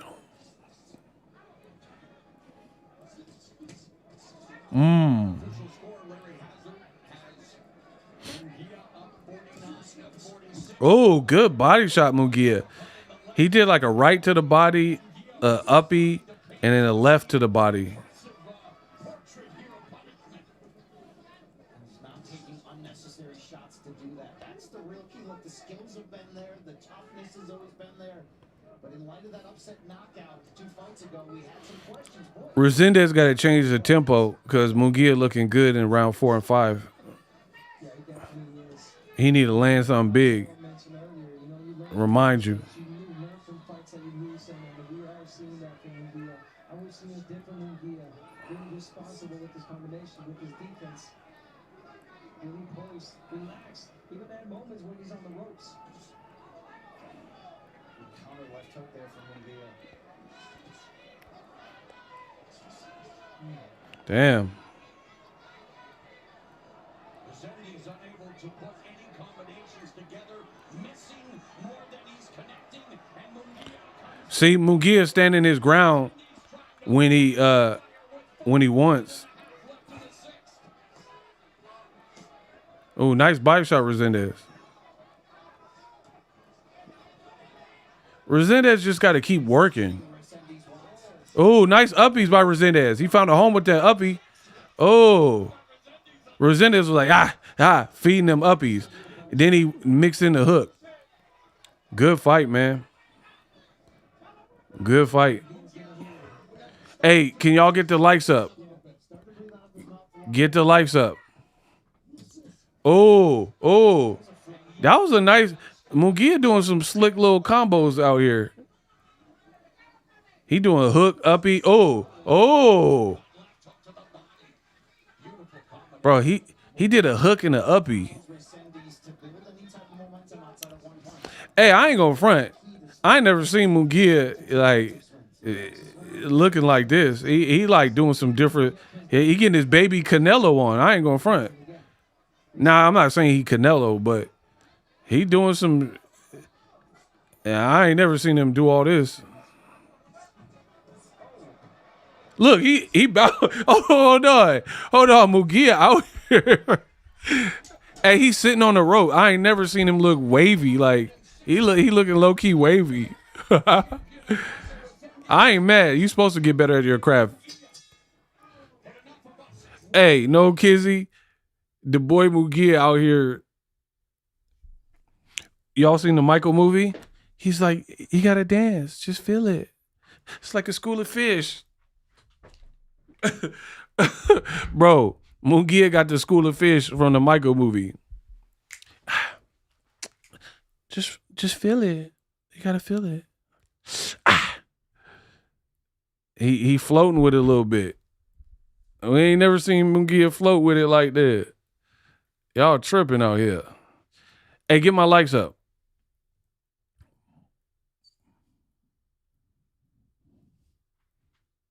I can't be mad. You're supposed to get better with your craft. For real, for real. I mean, what you doing it for if you ain't improving? Every year, I get better with YouTube and content creation online. Every year. I ain't missed 1 year where I ain't get better and learn something that's not in my DNA.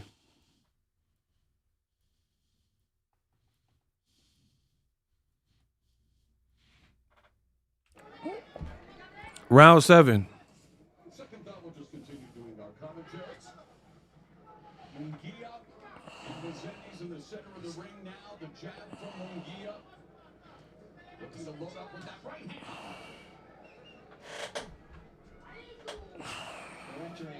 Look, it's the midpoint of the fight. But how soon are we going to be entering critical? Round 7. Oh, look like you got that uppy off on him. I just think Rosendez being too tentative.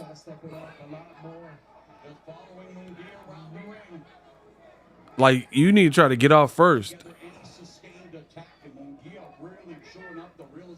Yeah, you gotta give it to him. Yeah, not making it easy for Rosendez to just, cut off the ring because he's Oh. When you think Rosendez might have a potential advantage with Mongia on the ropes, it's Mongia who's doing the more effective work. I think that's also part of the disciplining that he's done. I think Rosendez is thinking twice about letting go, even when Mongia's backed into the ropes, because that quick right hand is always Damn. Hand speed on display from Jaime Mongia. And again, Yeah, Rosendez definitely need to be more aggressive. Yeah, and Rosendez got a good jab, but he's not using. He's just walking up to the front door. You can't just walk in the front door like that.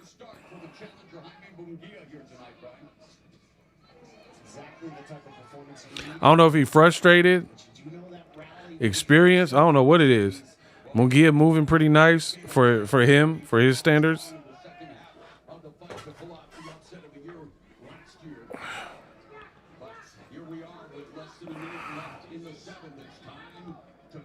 Mikey, what up? I think Rosendez need to land something big to hurt Mongia. Body shot Mongia. Oh, they trading.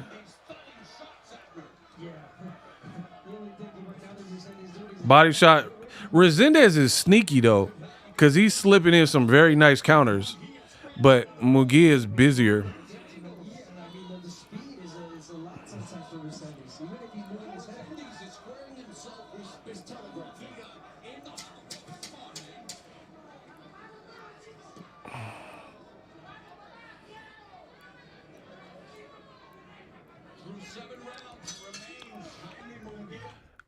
I ain't gonna front.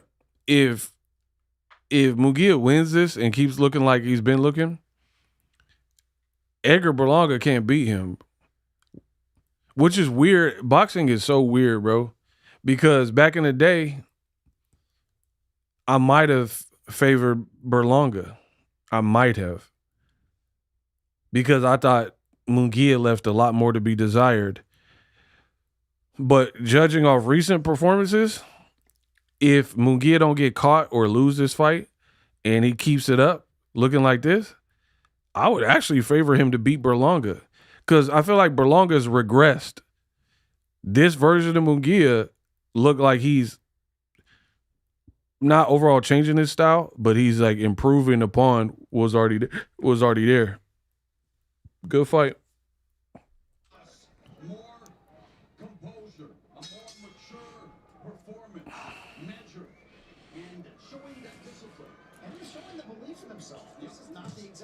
Good body shot, Mongia. I need y'all to get the likes up. Let's go. I want to hear what Rosendez trainer is saying to him. Rosendez's moments. All right, let's hear a quick comment from Chris and Joe on what they've seen thus far. Okay, maybe the third time will be the charm, guys. We'll try again later. Rosendez and Mongia, more importantly. Like Rosendez just waiting. You're going to lose your belt like that. Look, Rosendez ain't throwing nothing. Trying to throw some looping shots. Bro, get off first. He not that mystical. Different look to Mongia. Mongia, set, hand drop, but just setting a trap, wanting Rosendez to come in so he can counter with the right. The crowd trying to rally both fighters. Round 8. Very patient, very composed. Bro, Rosendez got to do something. He's going to lose his belt unless he get off. It's like a laser, the right hand to the face of Rosendez. The accuracy of Mongia. I don't even know if he expected Mongia to be fighting like this. So it kind of got him off his game or something right now. It's only one shot, 2 shots for Rosendez, so definitely a lot easier for Mongia to counterpunch him. Yeah, get the likes up. Let's work. Like salute. Oh, body shot. Too much, too long for Rosendez. The other thing that bothers me about people like Rosendez. Step in with double jab. Get him in close range. Oh, nice 1-2 by Mongia. Oh. Mongia kind of tagging him. He said, bop, bop, bop, bop, bop. Mongia kind of getting off.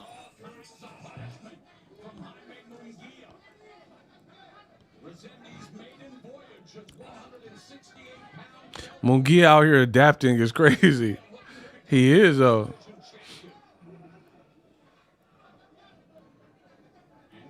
to the ropes we go.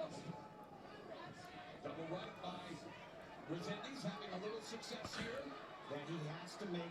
Bro, push him off you and work.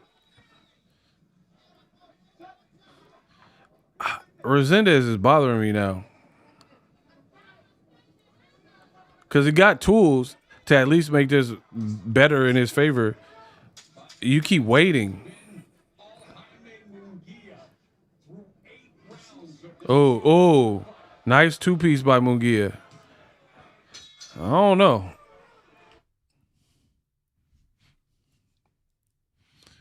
Mongia, he doing his thizzle. I can't even hold you. I'm not mad at. It remind me of when Maidana got with Robert Garcia, and he started working on little stuff. He got better, and then by the time he fought Broner and Floyd, he was a better version, a more polished version of Maidana. That's what it's looking like here.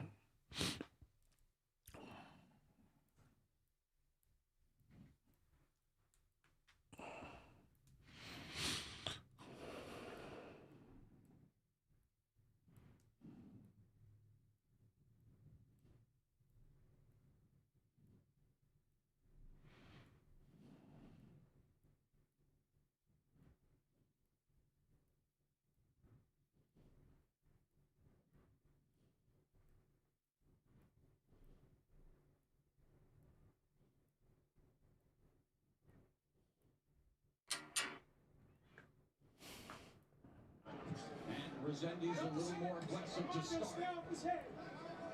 Remember, it's been a 7-year gap since Mongia was a world champion. Making up for lost time. And he's had some Body shot, Mongia. but he looks as confident and complete. Oh, Rosendez, I don't know if he's starting to fold or what. He waiting too much. You're not winning like this, bro. Yeah, this is without the best I've seen from Mongia right now. But Ren, Rosendez, and Manny Abnormales just say what I've been telling y'all. B and C and D. Yeah, Manny tried to bring a little bit of urgency in the corner between rounds. They're going to need more than a little here. Mongia is juice to the gills. Oh, body shot. I know he got a crazy battery though. I ain't go front. Bro, his battery looking crazy. It's literally the 9th round, and he throwing hella punches. Yeah, just allowing himself to follow the wiles of Jaime Mongia. And I'm very impressed with Mongia's defense. Oh, And counter combinations that have made Rosendez overthink these exchanges. Mungia throwing hard in round 9. Tread on the tires of Jaime Mongia, 29 years old, but in his 48th professional fight with 35 knockouts.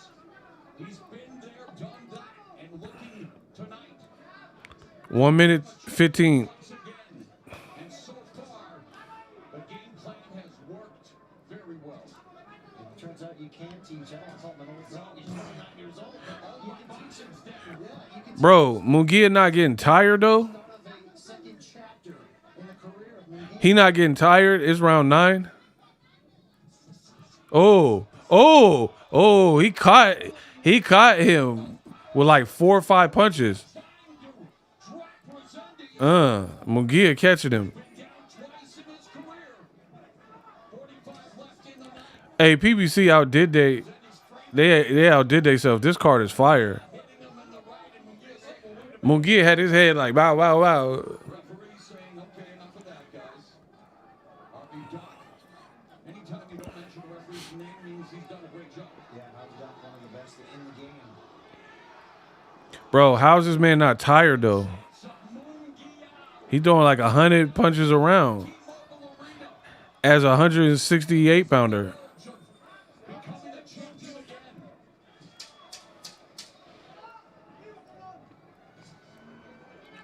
As instincts after the reflexes, they're still there. Oh. Mungia been pulling weight since about round 5-6. Canelo looked big.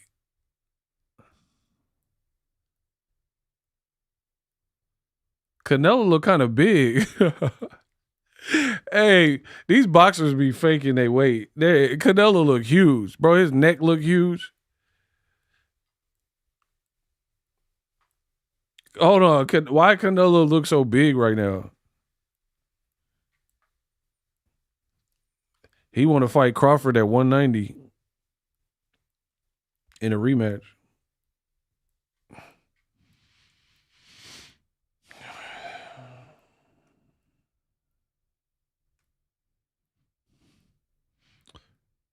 Man, that Reynoso gym.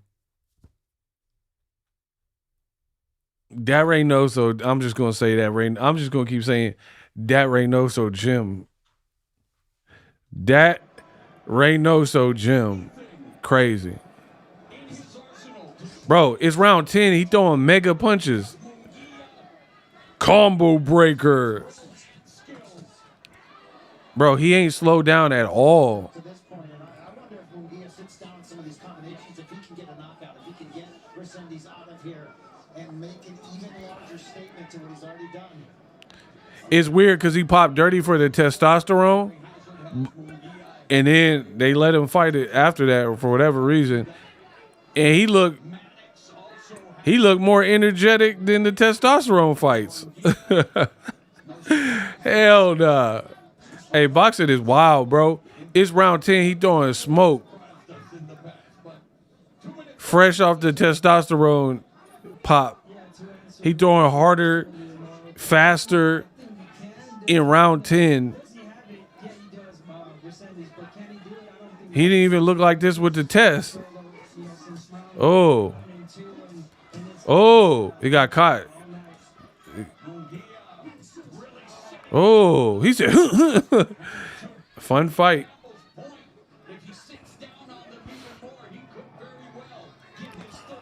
Oh. Because these shots are so precise. This is the craft. Bro, Mungia got his hands down like Roy Jones. What is going on, bro? Yeah, leaning on his technique. Mungia and the new Roy Jones, he got his hand like this. I wasn't chicken fight. I wasn't grabbing the rope, Jim.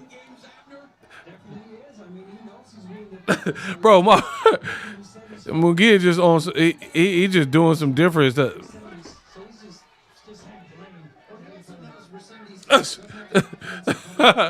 Bro, he just doing. Let his hands go. Yeah, Rosendez can counter punch, but if you don't give him those opportunities, he's going to be a little bit tentative from you.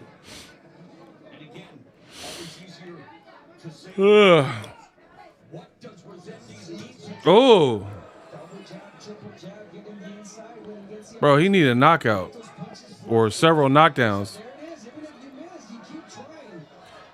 Why he keeps sitting on the ropes? I don't get why Mongia keep doing that. You get right on it. Make it an ugly fight. Right uppercut, left hook to the body's been a money combo for Mongia throughout the fight. And we saw there was times where Mongia was getting tired. But again, you know, just saying he's getting more Bro. space to think and breathe.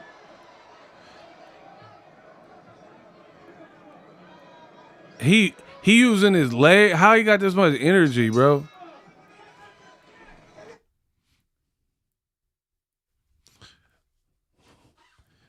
I don't know, bro. How the man got this much energy? He using his legs more than I've ever seen.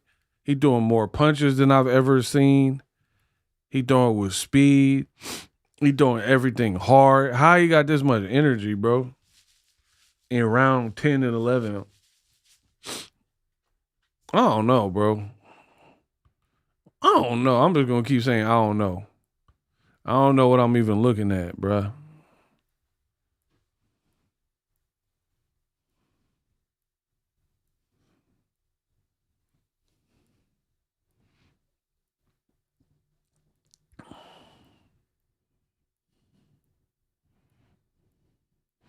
He throwing punches like Gerald Big Baby Miller, a fellow juicer.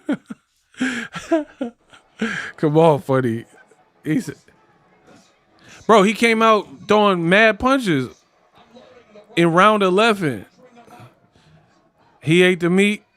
Shout out to King Boone. King Boone said he ate that meat. Bro.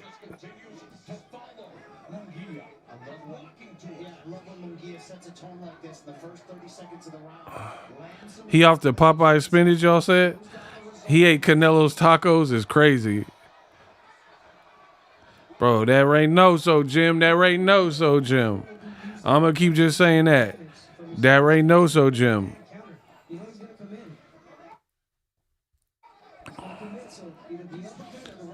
Oh, that was a good body shot. Man, this is like the third time he sat on the ropes.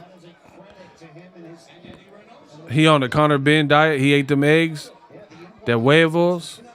That's a gift, to say the least. If you can use it to your advantage the way Mongia has. Round 11.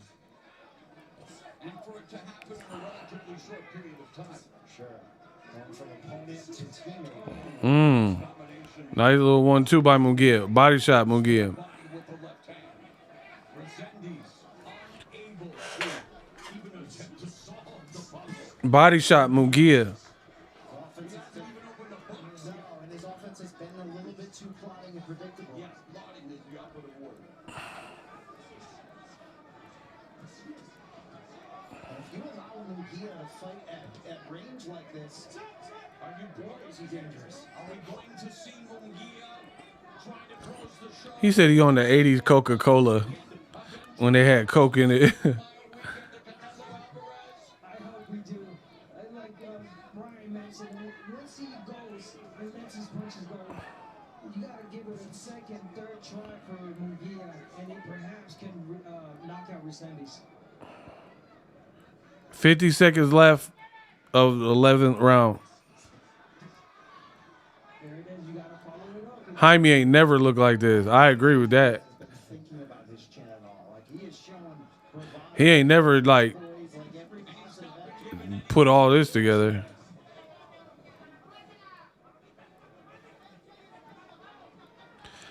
I don't know. This fight got me a little skeptical. We just gonna say that. I just suddenly started feeling a little skeptical. I don't know why I feel skeptical.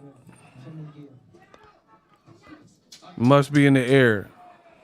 Because I'm feeling a little skeptical. Bro, he throwing mad smoke round 11. Like fastball punches. Crazy. Your boy need a knockout to win. Mongia, he has too many rounds up. Rosendez gonna lose his belt unless he get a knockout, in my opinion.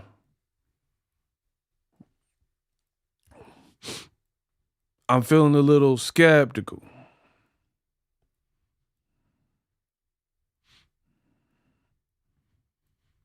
That Canelo gym.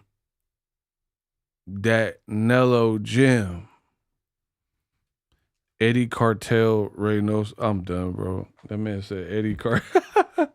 He said Eddie Cartel.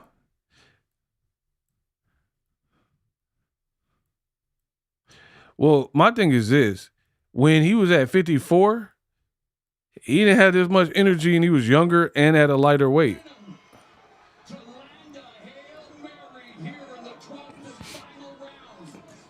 When you're lighter and younger, you weren't this energetic.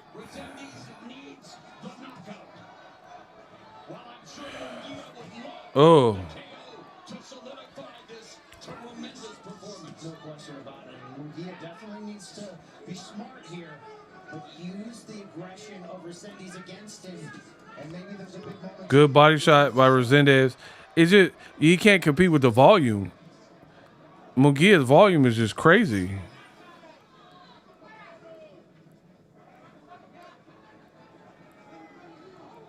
But to answer your question earlier, to some degree, we are seeing the limits. He waiting, the volume too crazy. You can't win like that. He's got an opportunity to go back to camp, go back to the drawing board, and continue to round out his skills.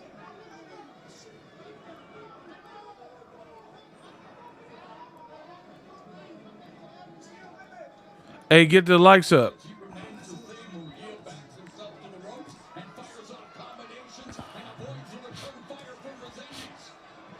Damn, Mongia still trying for the knockout.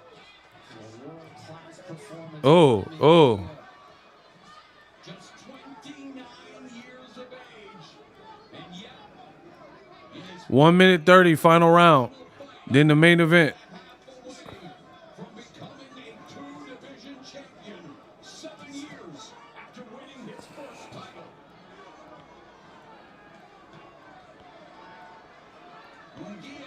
Mongia turned the angle on him. Oh, oh, he got him wobbly. Oh, he wobbly. He got him wobbly. He trying to bear swipe him. It's over. 1 minute. His leg's not looking good. Oh, Mongia putting a beat down on him. Oh, oh, them legs looking terrible.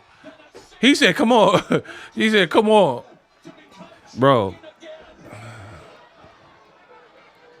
40 seconds left. Them legs not looking good. Ah.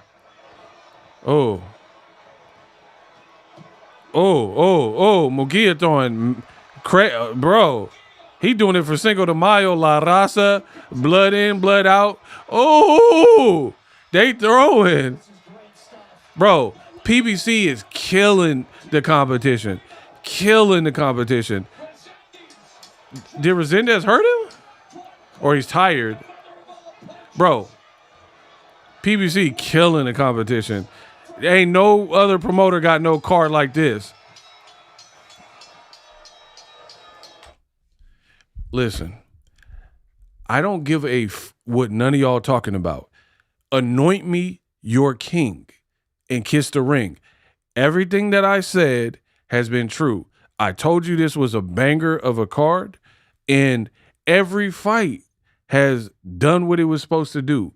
You have a beautiful holiday, Cinco de Mayo weekend, and these are the perfect, like, you can't make a better card. You got Hispanic, Latino flavor on Cinco de Mayo, and everybody's showing up. At least two of these fights, the person had to fight in the bag, and they still going for it in the final round. In the Chavez fight, he got the knockout, I think, in the final round. You know, or one of them, they got a knockout in the final round. They didn't even need the knockout. Mongia, he was literally trying to smoke dude in the final round, and he was up. Rosendez needed a knockout to win. And y'all up here, oh, but in a way, it's so dynamic. Mongia worked on his craft. He looked way different. I ain't never seen Mongia look like that. Props to him. He made, bro, he was throwing hard all fight. His defense looked subtly better. He was like moving, got on his toes, hurt Rosendez, threw viciously. Very fun fight. I like some of what Rosendez did, but it was just too far and few in between for me. So there's no way you could give him the fight, bro. You lost your belt. He ain't even tired. Bro.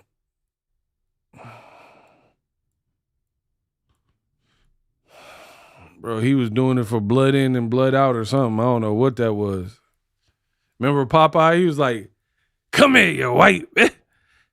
I want some chong chong. Bro, he was doing it for Popeye. Miklo, no. Tortilla. I don't know what he was up to. That was a different Jaime Munguia than we've ever seen. Look, Canelo gonna get in the ring for Munguia. He ain't gonna get in the ring with Benavidez though.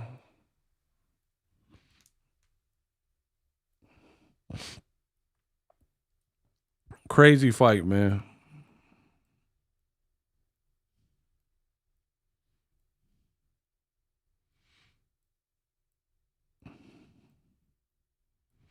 Munguia was on Tainted Meat. Y'all wilding in my comments. It's funny though. Listen, I'm just a content creator. Y'all can leave me whatever comments y'all want. Mongia definitely won the belt. They gave him the victory, or he earned it. That was a crazy performance. He had no slowdown in 12 rounds. 12 rounds is just like heat, throwing hard, doing some different stuff, using your leg. Hey.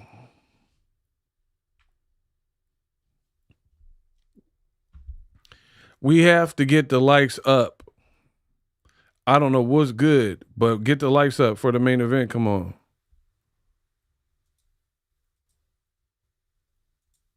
With that, wow. So it's a new fight. Oh, it's a new fighter here. We crowned a new champion in our co-main event.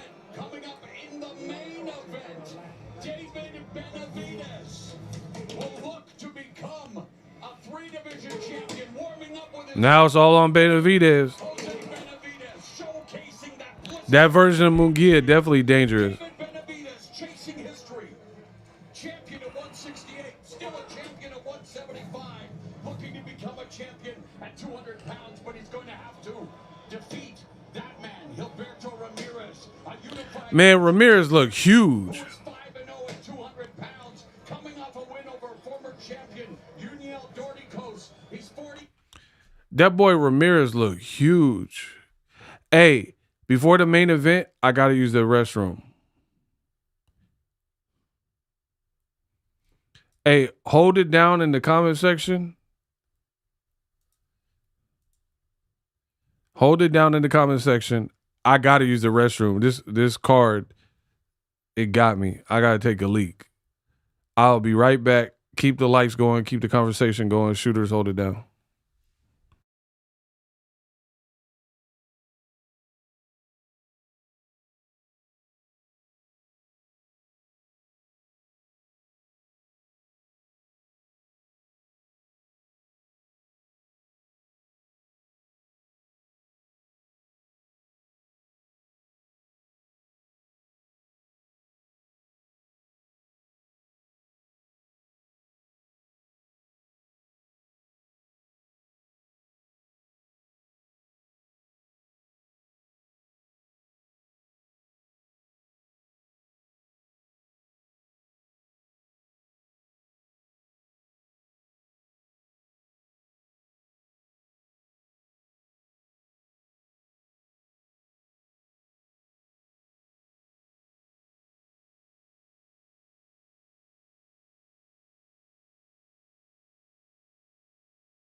I'll mess with y'all.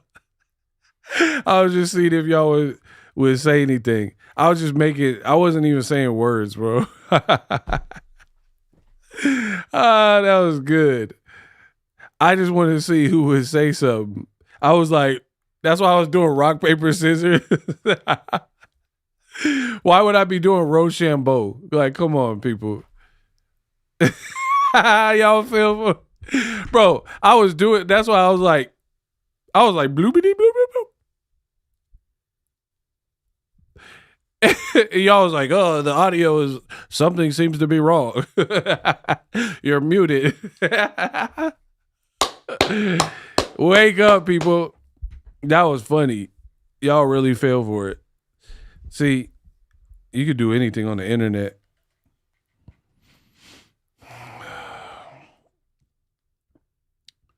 I'm kind of hungry. I need me. This car's so good. Not sponsored. Hey, chicken and the biscuit. You need to sponsor the boy.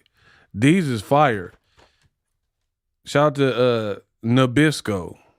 Y'all ever had these? I ain't had these in a while. Hold on. Let me give me some chicken and the biscuit.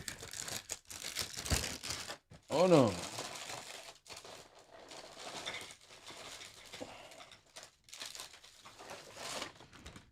Y'all ever had these chicken and the biscuits? All right. Ramirez is putting his robe on. See, if he was with Zuffa Boxing, he couldn't wear that Mexican robe. He got to wear a uniform. He said, I thought the computer was tripping. Celery and apples. I ain't mad at that.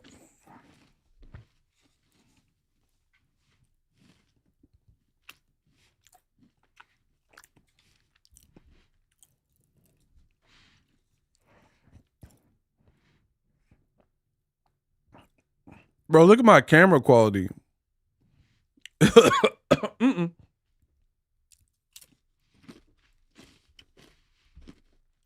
They fire, but you better have a drink. Yeah, they do make your mouth dummy dry. Pause.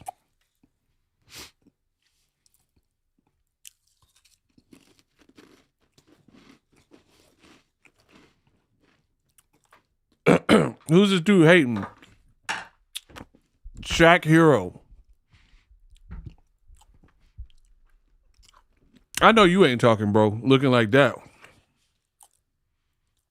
You look like Faison unloved. Shut your face on love looking that up. How you look zesty and concerned at the same time? Bro, get the fake face on love hating that out my comment. He like, they put their hands on you? Yeah. About 2-3 of them. I slapped the cuffs on him and said, you going to jail because you the one tripping. They put their hands on you? Was it like this? No, they tried to hit me up. It was more like, was it like this? Yeah. Man, get the hell off me, man. Bro, that's you. You was in Money Talks. Get him out of here. You hating. Faison unloved. Came in my video to hate.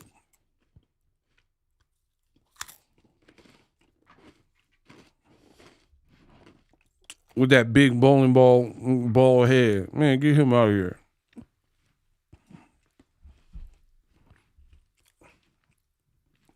Man, fool, where your shirt at? He said, where your shirt at was hella for you. That man said, they put their hands on you?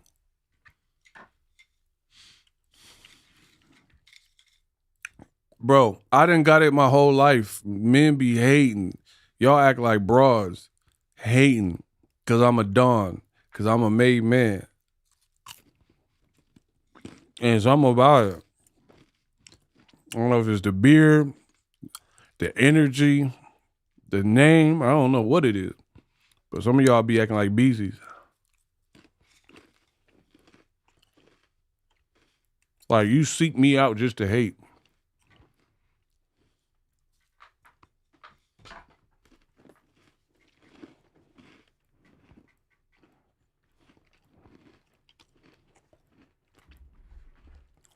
Straight cream puff.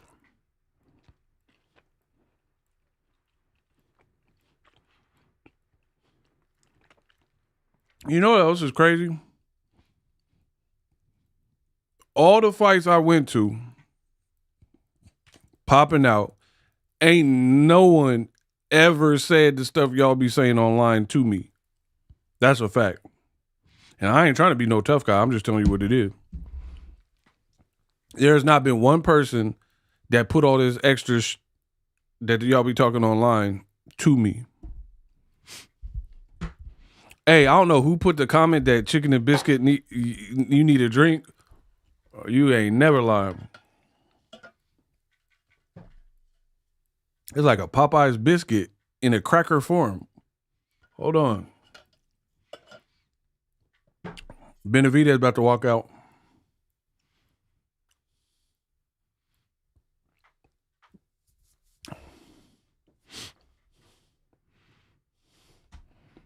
Kamal Oz, appreciate you. Mike Tyson walking out with David Benavidez. David, he a young goat. He doing his thing.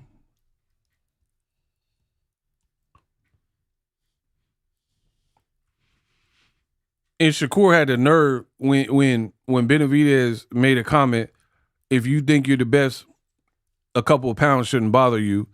You should go fight Ryan Garcia. Shakur had the nerve to try to clap back. Ain't that something? Ain't that something that Shakur tried to clap back? He was like, why don't you move up to heavyweight and fight Usyk? Bro, he moving up to cruiserweight. He moving up to cruiserweight to fight a champion. That's a bigger jump than Shakur moving from 40 to 47 to fight a guy he says is not that big, to fight a guy that he says has one punch, to fight a guy that he says can't really fight. Bro, this generation is terrible by and large and hurtful to the sport of boxing. You can't run around like Shakur calling everybody small, but then they're like, all right, I'm a champion at 47, come see me. Oh, no, I ain't going to do that, though. Huh? I thought they were small. Bro, he got Ryan Garcia dressed like Michael Jackson, and he got Mike Tyson walking him out. Hi, me.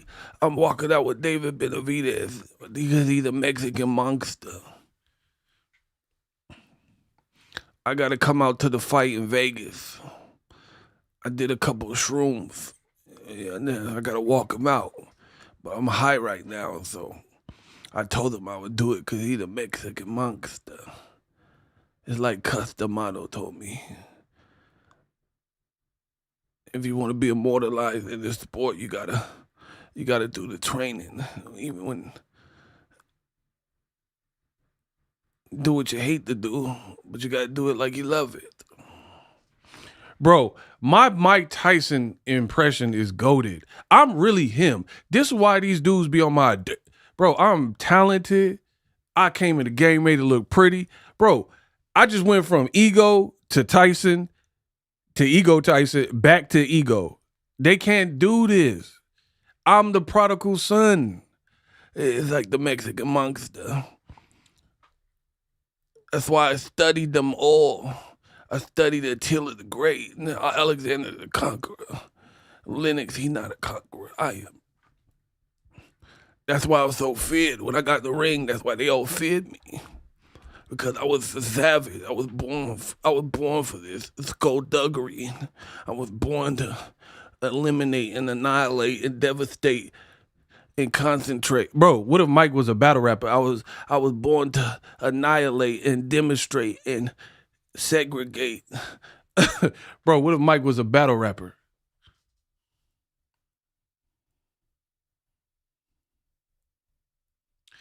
The trainer got to put the gauze on you after I put the paws on you.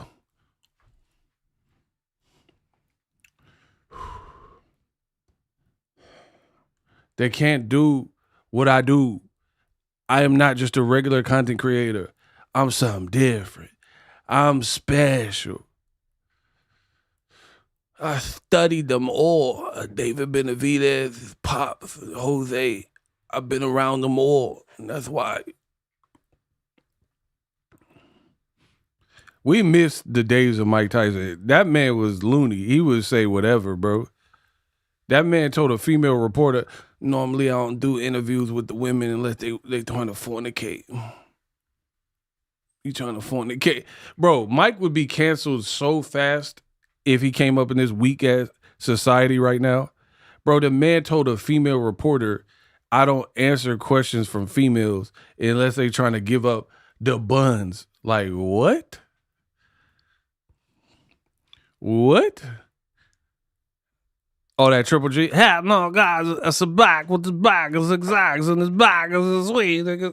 What? Y'all want that Triple G work? Hold on. Hell no, guys, a big drama, guys, it's not. It's a back with the back, it's zigzags on this back, it's sweet. That's how Triple G would do it.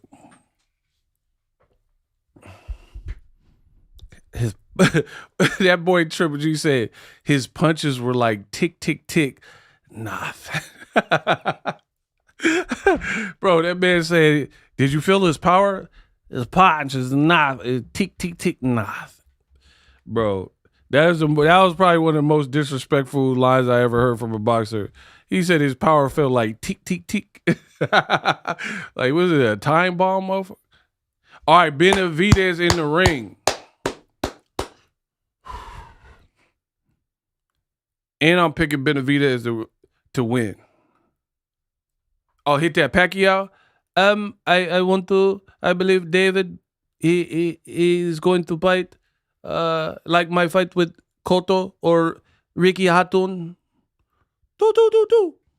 Boo, boo.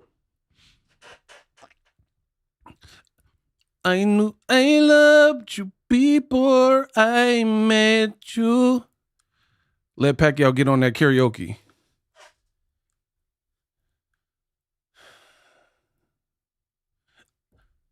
I wrote this song for Jinky. I knew I loved you before I met you. I have been waiting all my life. Ooh, ooh, ooh.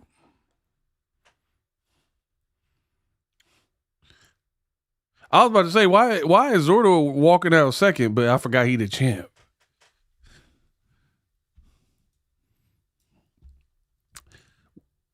Pacquiao doing Gangster's Paradise. Been spending most of her life living in the gangster's paradise. Look at the situation they got me facing. I can't nibble normal life. I was raised by the street, but I got to be down with that. Rest in peace to Coolio. Man, it is showtime. Hey, PBC, y'all outdid yourself with this card. I've been thoroughly entertained. This is money well spent. This is Cinco de Mayo for your ad. Imagine Pacquiao singing that Clarissa song. Oh, that Faithful. I'm people. Hold on, how's the Clarissa go? I forgot. I know I said it in the video. What is it? How's that Clarissa go? I wrote this song. I said I wrote this song for you. Bro, yeah, let Pacquiao do that Clarissa Shields Faithful. I said I wrote this song for you. Hey, I got a Clarissa Shields video. Y'all go crack up. She tripping, bro. I want to give y'all a sneak peek, but I don't want to steal my thunder. Bro, Clarissa, she must be stopped. You're great at boxing, but that don't make you the great GOAT, or whatever, everything. Bro, she said she was making some short ribs.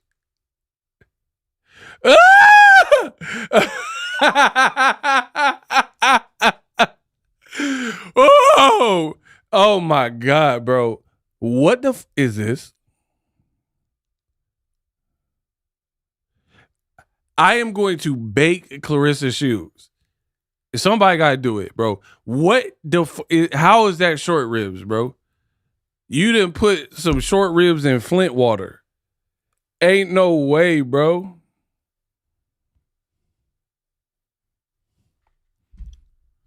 You done put the Flint water in the short ribs and put whole lemons in there.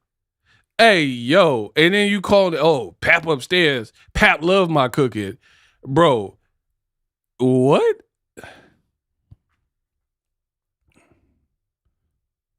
Pap love your cooking. And you marinating this in a Flint brine. I ain't never seen it. Bro, somebody got to get Clarissa, dog. She didn't put it in a Flint water brine. Talk about him upstairs, Pap upstairs. Bro, I'll be upstairs too. If the cooking was like that. She picked the water straight out the toilet like she in prison. Hey, yo. Bro, that man said toilet water. I said I wrote this song for you. Clarissa be tripping, bro.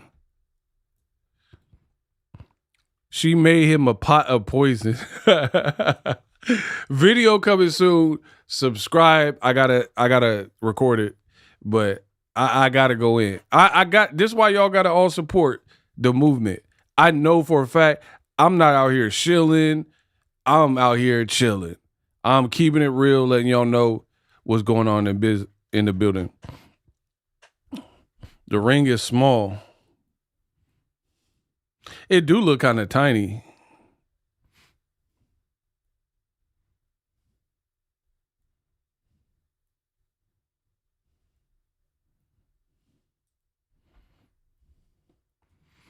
She got to get tried for attempted. Oh, wow. Wow.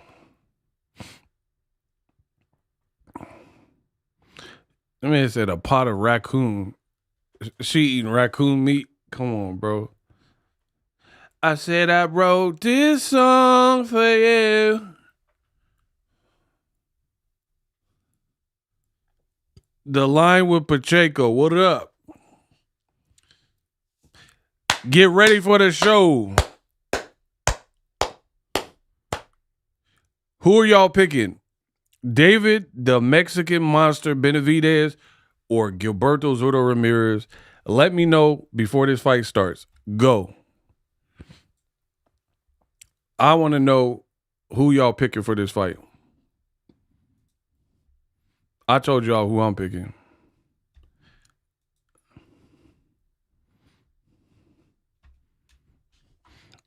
ZURDO looked big, though. I give him that. He definitely bigger than Benavidez, for sure. Definitely bigger than him.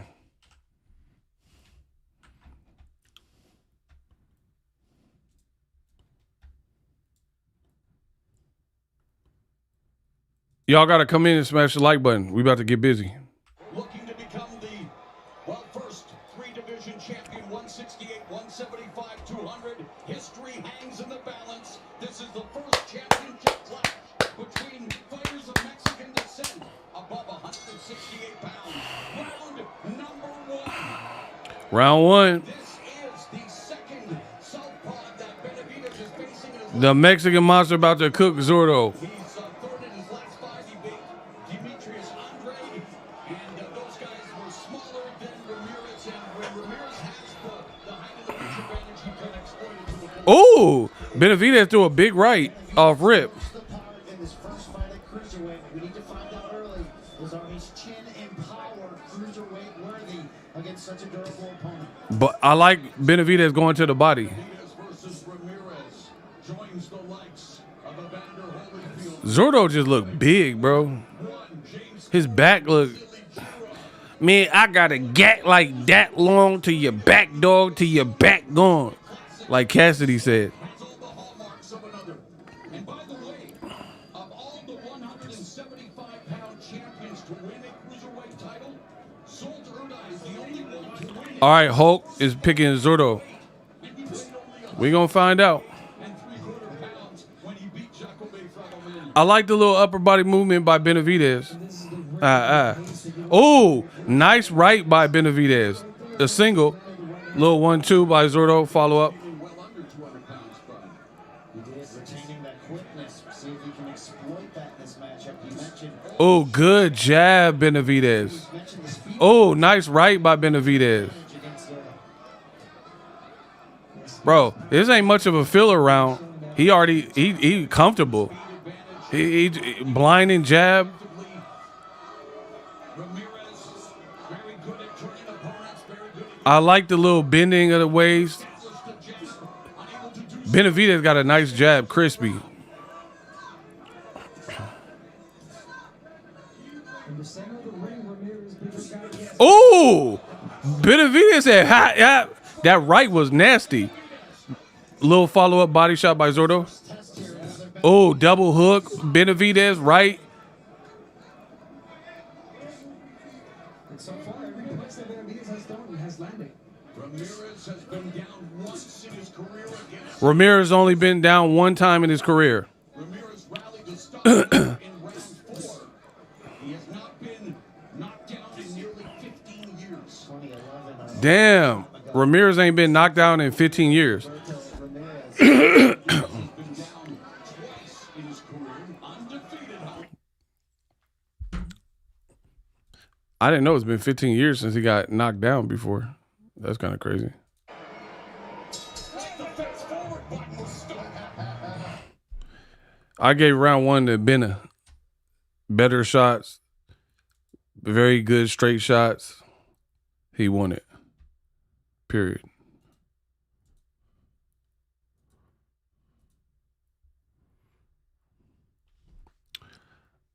What fight was he down? I don't know. Arthur Abram. I had to look it up, bro. Jesse Hart. I don't remember. I don't exactly remember what fight he got put down. It's probably when he was with Top Rank though.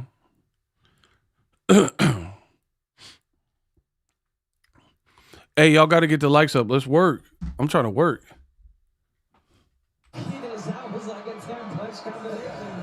Bro, when Benavidez let his hands rip is crazy. One of the craziest knockouts we have ever seen in the modern era. Julian Chua is the corner man for Ramirez. Looking for him to reset. Former heavyweight contender Malik Scott also in that corner. See, and Shakur don't want to go up to 147. Oh, good body shot by Zurdo. Shakur don't want to go to 47 where he looked just as big as the people that are T.O. female. He looked bigger than T.O. T.O. going to 47. He looked similar to Devin Haney. And then you got Benavidez fighting where he definitely no acclamation. He straight up at cruiserweight. That's a 25-pound jump. What? Benavidez, he moving different, bro. People ain't doing that. For as much as Benavidez gave Zurdo respect for being a great body puncher, he questioned whether Ramirez can take it in return downstairs. Oh. I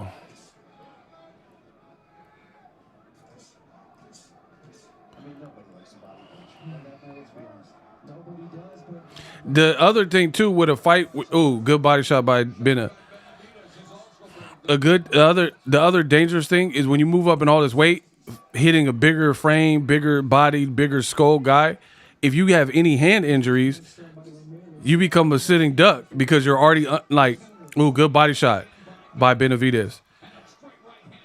You already are fighting someone bigger, and if their head is harder and you like break your knuckle, then now you got to fight with a wounded hand against a bigger man. So these are dangerous fights. Oh, good body shot by Benavidez. Oh, good left. Just over a minute left here in the second round. Ramirez backing Benavidez up to the ropes. Good body shot there from Zurdo. That's what he needs to establish. I love watching Benavidez fight because he can explode at any moment. Pause. put your body on him, dude. Weight on him, not Benavidez. Nice left hook by Benavidez on the inside. Jab from Ramirez. It's weird how. Oh. It's weird how Benavidez can throw some pretty short shots for having long arms. Good left hook to the body. Good left hook upstairs. You see what I'm saying? From a technical perspective, Bennett throws some short shots when he want to, and he got longer arms. Oh, nice left by Benavidez. Hook to the body. Oh, double hook. Oh, Benavidez said, "Sa, sa." Okay. Oh, they're going body for body, Mexican style. Oh, what? Bro. Oh, Benavidez said, man, hell nah. I don't care what y'all say, dog.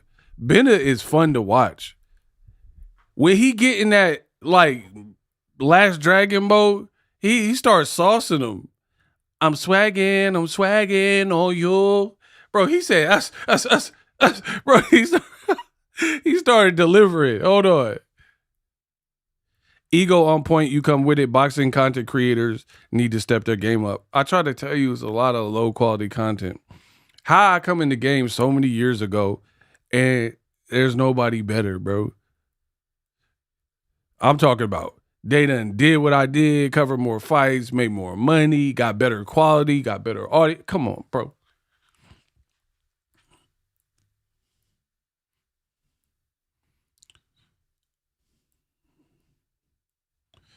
Yeah, Benavidez, he got like video game combos.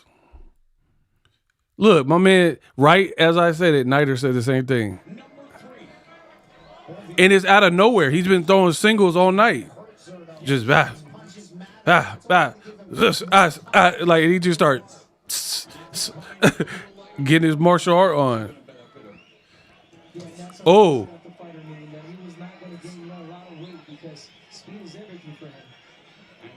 Round 3.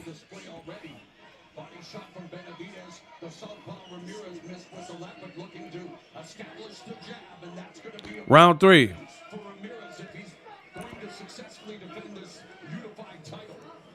One thing Benavidez said about fighting at cruiserweight was not having to cut the weight. He expects to have a much deeper gas tank to deal with than he's even. Oh, clubbing left by Benavidez. Body shot Benavidez. Oh, left Benavidez. Oh, they traded.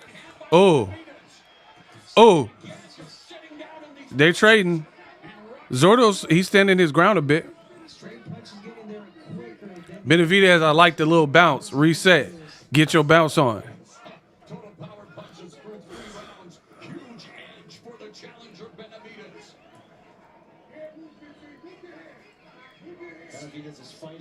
He need to go back to that jab. That was a cool little two-piece by Zurdo. Oh, that's.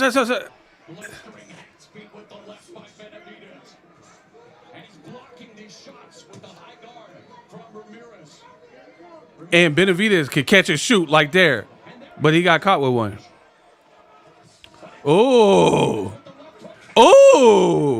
that uppy was nice. Body shot by Zurdo. Very fun fight. Very fun fight so far. Round 3.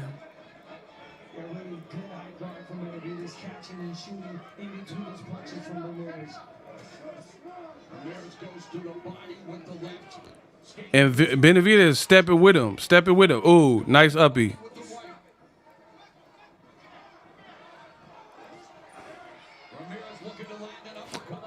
I don't know why Zurdo's. Ooh, nice short shot by a short left by Bennett. Oh, what? Oh my God, Benavidez said, what, bro? Hey, dog, what? That hand speed at cruiserweight is stupid. Okay, Zurdo. Oh, Zurdo fighting back. Oh, get out the corner. Oh, bro. That hand speed is dummy. I gave Benavidez the round, bro. His hand speed is too crispy. There's no way it don't look good to the judges. Bro, he said, the way he lacing them is like, it is crazy.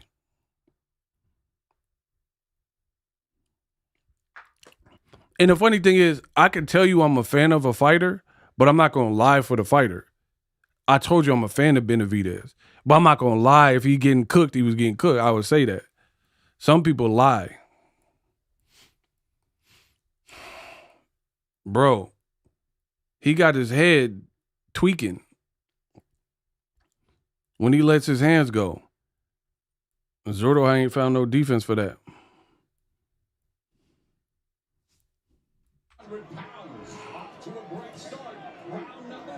Round 4. Swelling already beginning on the eyes of ZURDO Ramirez. They said Zurdo already swelling. We know that Benavidez has the speed advantage. I like Benavidez doing a little subtle move in. Yeah, move. Move. Get a little footwork in there. Yeah. Side to side. I'm loving all that. Get you some angles in there. Get off the center line. Oh, jab. Jab this man nose off. Nice counter jab by Zurdo. Oh, he tried to gun him. He tried to gun him down with the right, but he missed. Nice feint. Keep them feints up, Benavidez.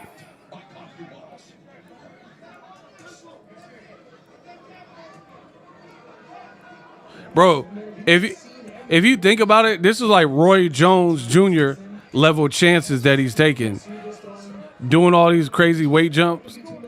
Not every fighter built like that, because there's a huge risk associated with moving up into weight, no tune-ups.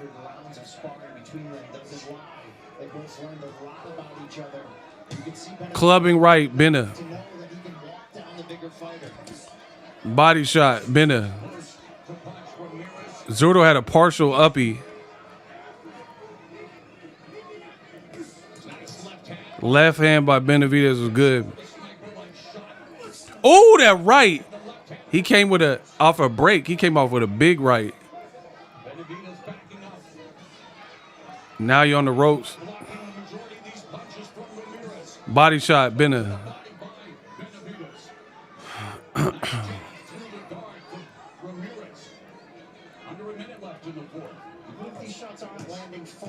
Oh.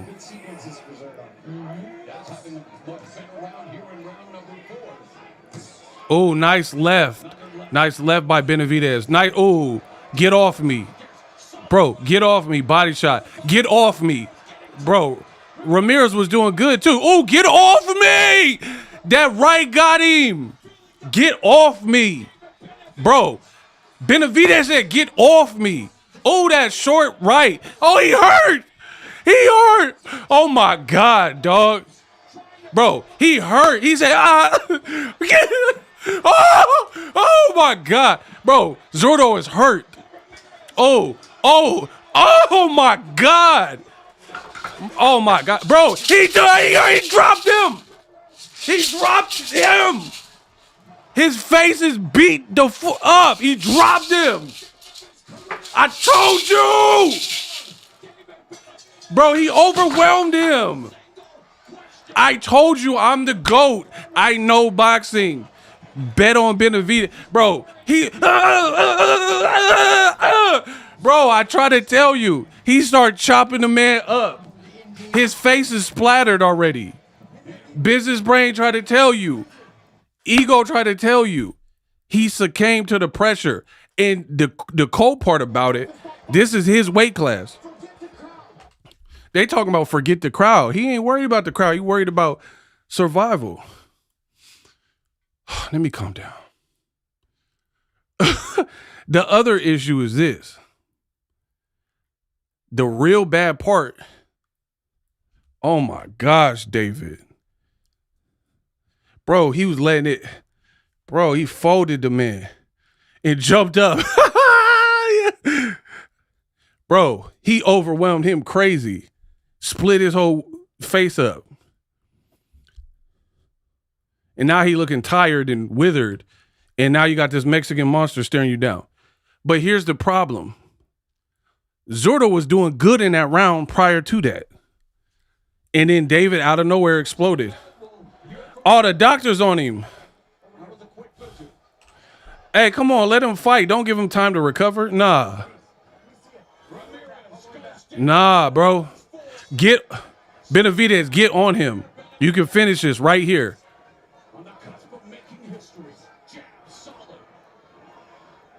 Bro. Oh, a big right. Bro, the man landed 63% in round 4. If you landed over 50, you winning. Unless you get knocked out. Yeah. Benavidez, tight guard. Come on. Oh, that body. Oh, my God. Bro. Let's go. Bro, he said, Oh, he did that uppie. Bro, these uppies was crazy. Benavidez, I told you he mean. He want to hurt you.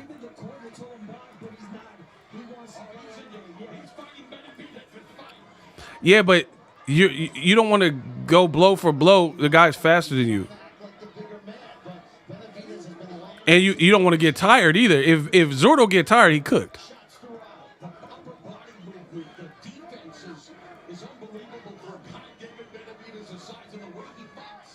Oh, nice left.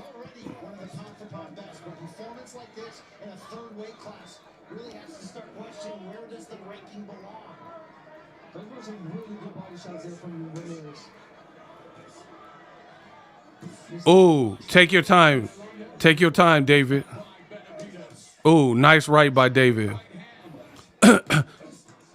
Oh, Zurdo's not doing bad considering how he looked in last round, but Benavidez is like taking his time.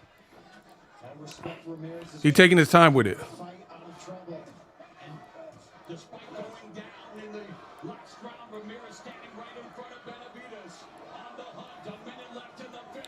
Zurdo better not get tired because it's only round 5. Benavidez can slow it down like he's doing.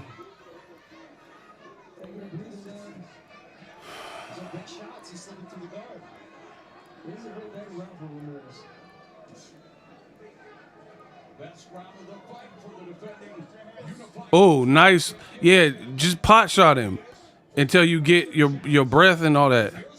Ramirez, some good body work.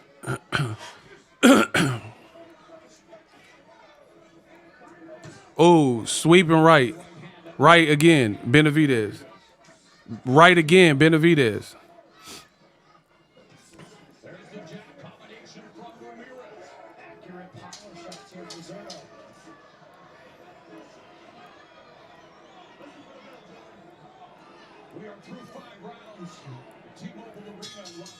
All right, that round was close.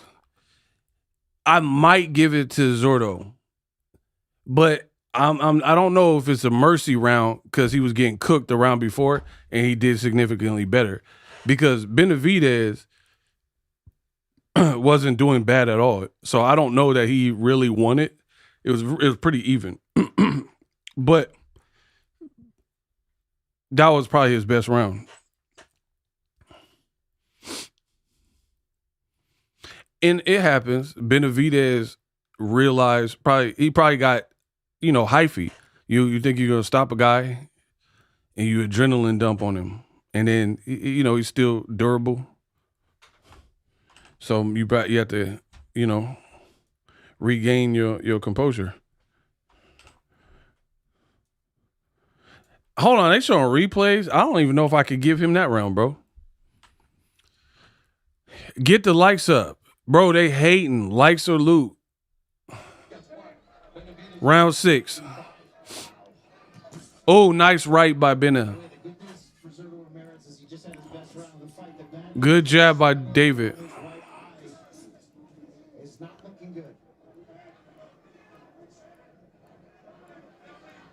Mind you, both of these guys Canelo ducked. Saul, I was born ready. Alvarez ducked both guys that are in the ring. Zurdo had been calling him out. He never wanted to fight him because he was too big. And we know he didn't want to fight Benavidez. Benavidez went up like, all right, I'll handle it.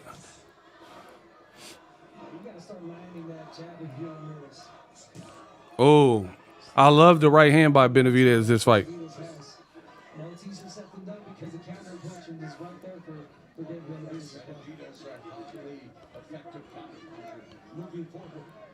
incredible. To be that much in the pocket, Yeah, get the likes up. be there to hit, to be hit. It's just incredible. His defense, his willingness. Body shot by Zurdo. But it's kind of blocked. This stuff is being blocked partially. Body shot Bena. Oh, short left by Benavidez. Love that. Left by Bena. Body shot by Bena. Oh. The way, oh, that uppie was sick. Oh, Benavidez starting to tag him again. Oh, uppie got him. Zurdo better move his head.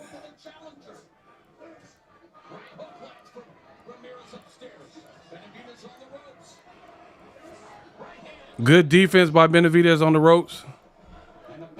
This is why Terrence Crawford didn't want to fight Benavidez, for the record. Oh, that uppie was, oh my gosh.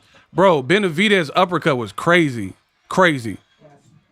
And it's slowing Zurdo down. Now he having the thing. And Zurdo's eyes closing up. Oh. That Benavidez body work is good. Bro, imagine Terrence Crawford fighting 175 against Benavidez.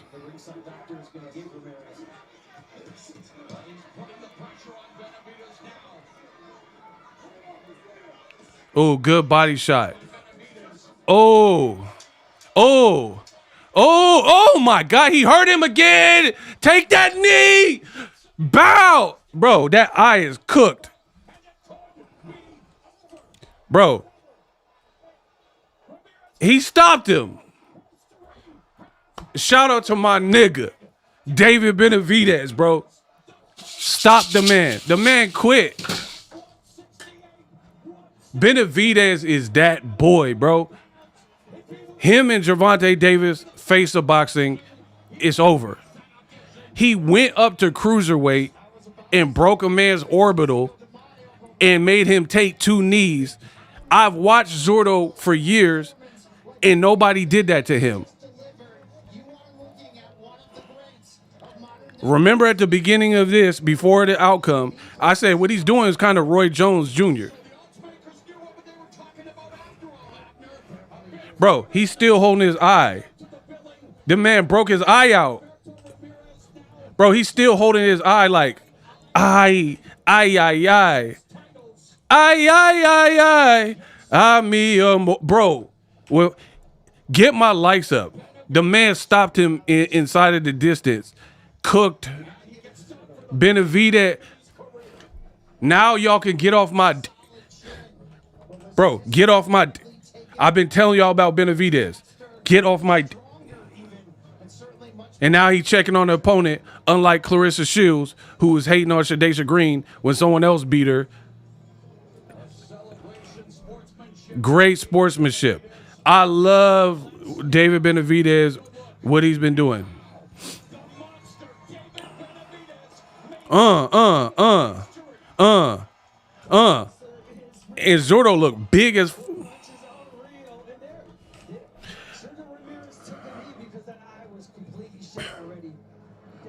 Woo! He smoked him with that left. And he's wincing. Bro. And he had to take a knee. And David Benavidez was like, what's up? I love it. I love this. Bro, he quit. He quit because he would get spilled. He would get spilled. He was crying or something.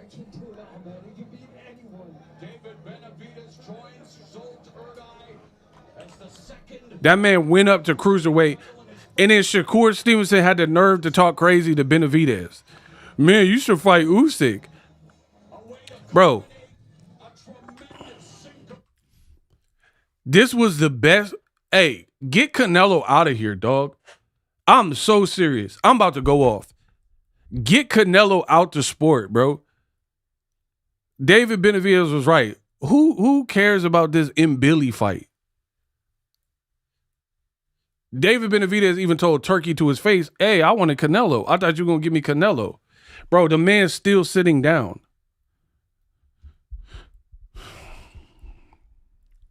The man is still sitting down. Like, he's not even up. I wish him a speedy recovery. Zurdo didn't do anything wrong. He just got outclassed and outgunned. I've seen, like, Arthur Abram in Zurdo. I've seen the Jesse Hart fights. There's not a mark on this man's face in Benavidez and his opponent looking like, hey, you guys. This is why Canelo didn't want to fight Benavidez. How many times do I got to tell you these things? And then they age so great. I've been telling y'all, anybody who listened, have I said that, yes or no? Have I been saying that Canelo wanted no parts of David Benavidez? Come on, just be real. I don't ask for credit if I didn't deserve it. Like, if it was some bull and I didn't say it, then I'm not going to be like, oh, I said that. I never got down like that.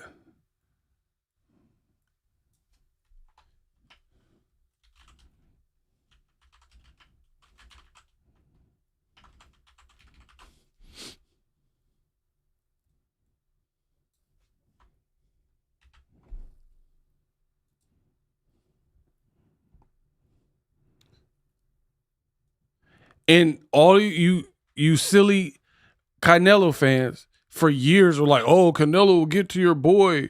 Oh, Canelo don't care. He'll whoop Benavidez. All right, go whoop him. Canelo's not retired. Go whoop him. The man just moved to cruiserweight on some Roy Jones Jr.-ish and then caught a body against the champion. Get your head out of your... block him. Bro, why are you flexing? Who do you think you are? This man blocked the dude ready fit. The man think he Blade or something. Daywalker.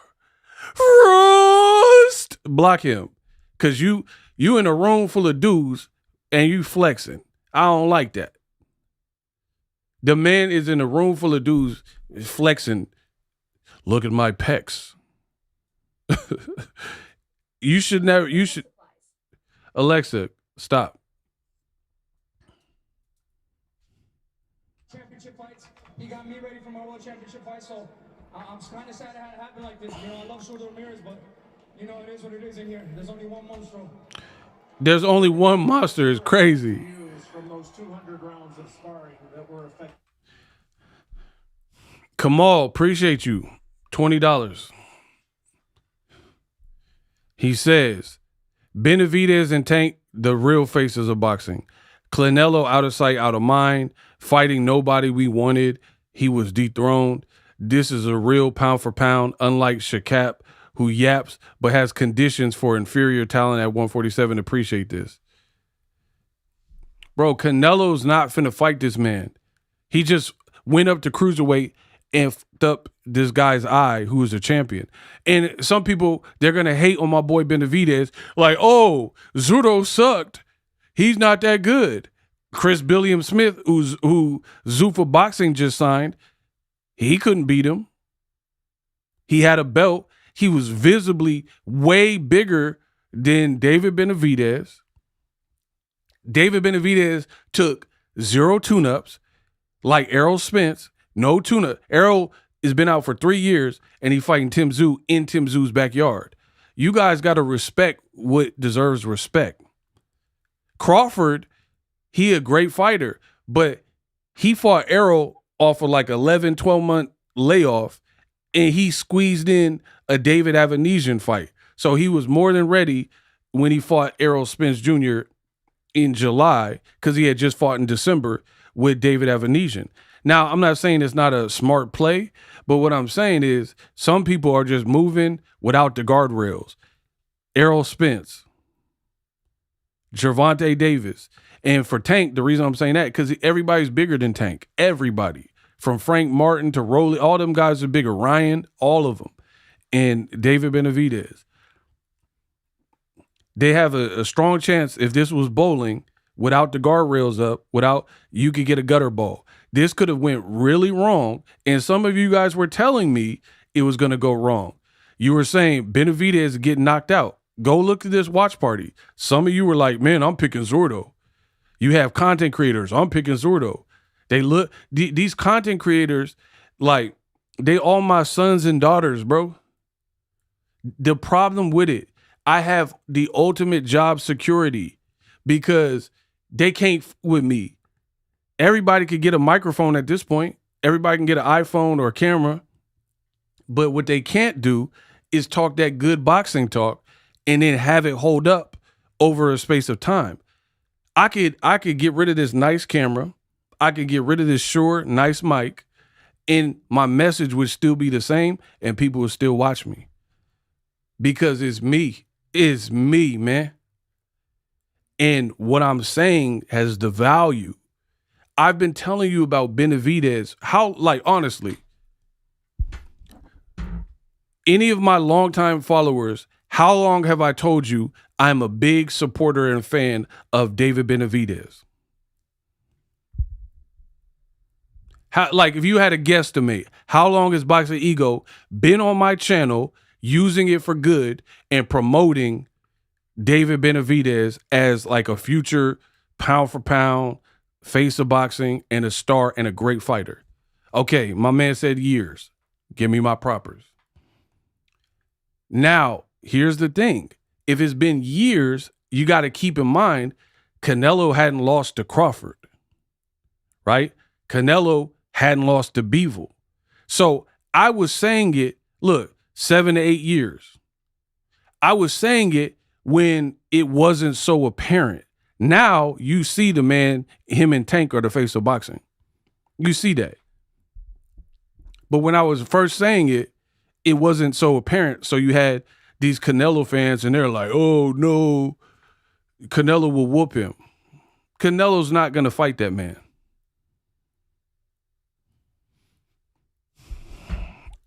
VW, grateful and appreciated ego. Shout out to my dude. He always rocking with me. The man is fun to watch. He's working on his presentation in terms of like doing interviews. He been walking out with some nice fits and some dope shoes. He got the full, and he could fight. That, I mean, like Berlanga got, the fade, the Nas part, got some power, wear the chains, the bust down, but he losing important fights like to Canelo and fights like Hamza Shiraz, right? That's the reality of it. Benavidez got all the same thing. He talked trash. He got a great family. So his son looked fun as hell. His son looked like a cool kid that's gonna be somebody himself. Look, they got Chavez Sr. talking to him. Come on, bro. Shout out to my boy Juan Aguiar, sent $5. He said, here for you, Ego. We got a $5 cash app. Appreciate y'all. Yeah, keep rocking with me, bro. That was pressure. What Benavidez just did, that was pressure. That was pressure. Because Benavidez, unlike a Berlanga, he don't just talk it. He talk and then walk it. The man went up to cruiserweight and stopped a guy who's never been stopped. They literally said on the telecast, he has not been knocked down in 15 years. Not only did he get knocked down for the first time in 15 years, he got knocked down twice and forced to take a knee. And then what round was that? 7, 5, 6, 7? Halfway through the fight, the man's face looked like Goonies. Rocky Road, hey, you got, like, what? And all you dumb idiot Canelo fans, get off my dirt. Get off it. Because I've been telling you this. Your mans don't want no part of David Benavidez. And now the world is seeing it. Beyond that, this is the difference in caliber. All these fake race fans, right, that are getting behind Canelo because he's from Mexico and they're trying to disown David Benavidez because he's only half Mexican and you a pinche pocho, a pinche perro, right? You chose the wrong horse. This is the Kentucky Derby. You picked the wrong horse. The workhorse, the beast, is David Benavidez. Mike Tyson got it right. He didn't call Canelo the Mexican monster. He called the half Mexican, half Ecuadorian guy the Mexican monster. Y'all got behind Canelo, and Canelo, he's cool. He's done good for boxing. I'm not going to take it away. Great resume, all that. But you got behind the wrong guy because look at it. Remember when Kamal, I need Kamal because he's a valid fact checker. Is Kamal still up in here? That man moved to cruiserweight and cooked his brains out. Jai Opataya. Bro, who is Jai Opataya even fighting? He fighting randoms on Zuffa.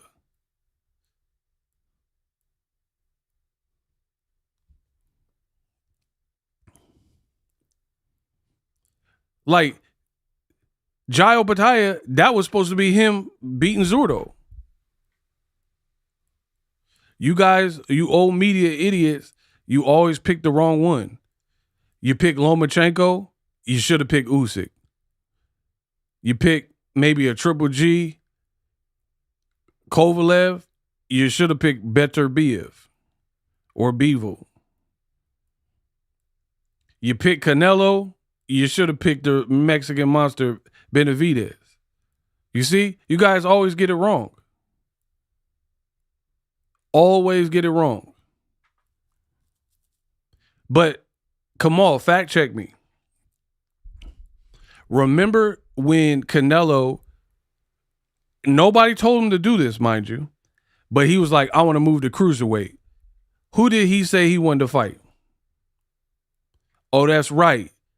He said he wanted to fight some random big head African dude, Makbook Air. Kamal, am I lying?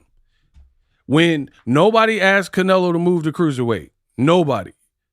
Did Canelo Alvarez said he wanted to fight that African dude, Makbook? Is that cap or fact?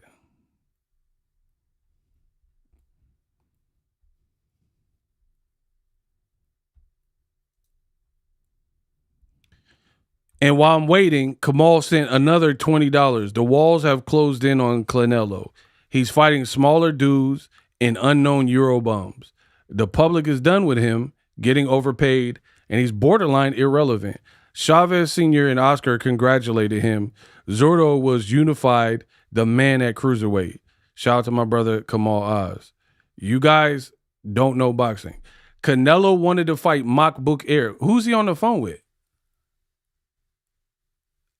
I got it on mute. Who is he on the phone with?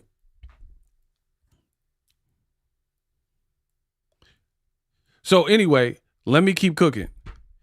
Canelo randomly said a couple years ago he was going to go up to cruiserweight and he wanted to fight Makbook Air, some random African guy, right? David Benavidez moves up and fights someone more acclaimed, more known, and bigger and better than Makbook Air without a tune-up fight. So for years, Benavidez has shown you that he is better than Canelo. For years.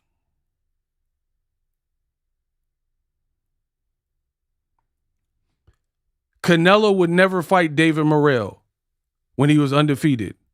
Benavidez did. Canelo would never move up and probably fight an Anthony Yard. Benavidez did.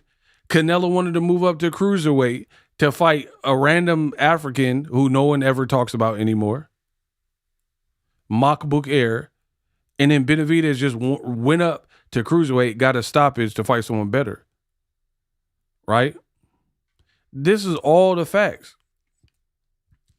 So I'm always going to support any boxer that's getting it right like this. You are doing what the fans demand. Canelo is not. I didn't want to see Avni Yildirim. I didn't want to see Billy Joe Saunders. Do you know what Benavidez would have did to them guys?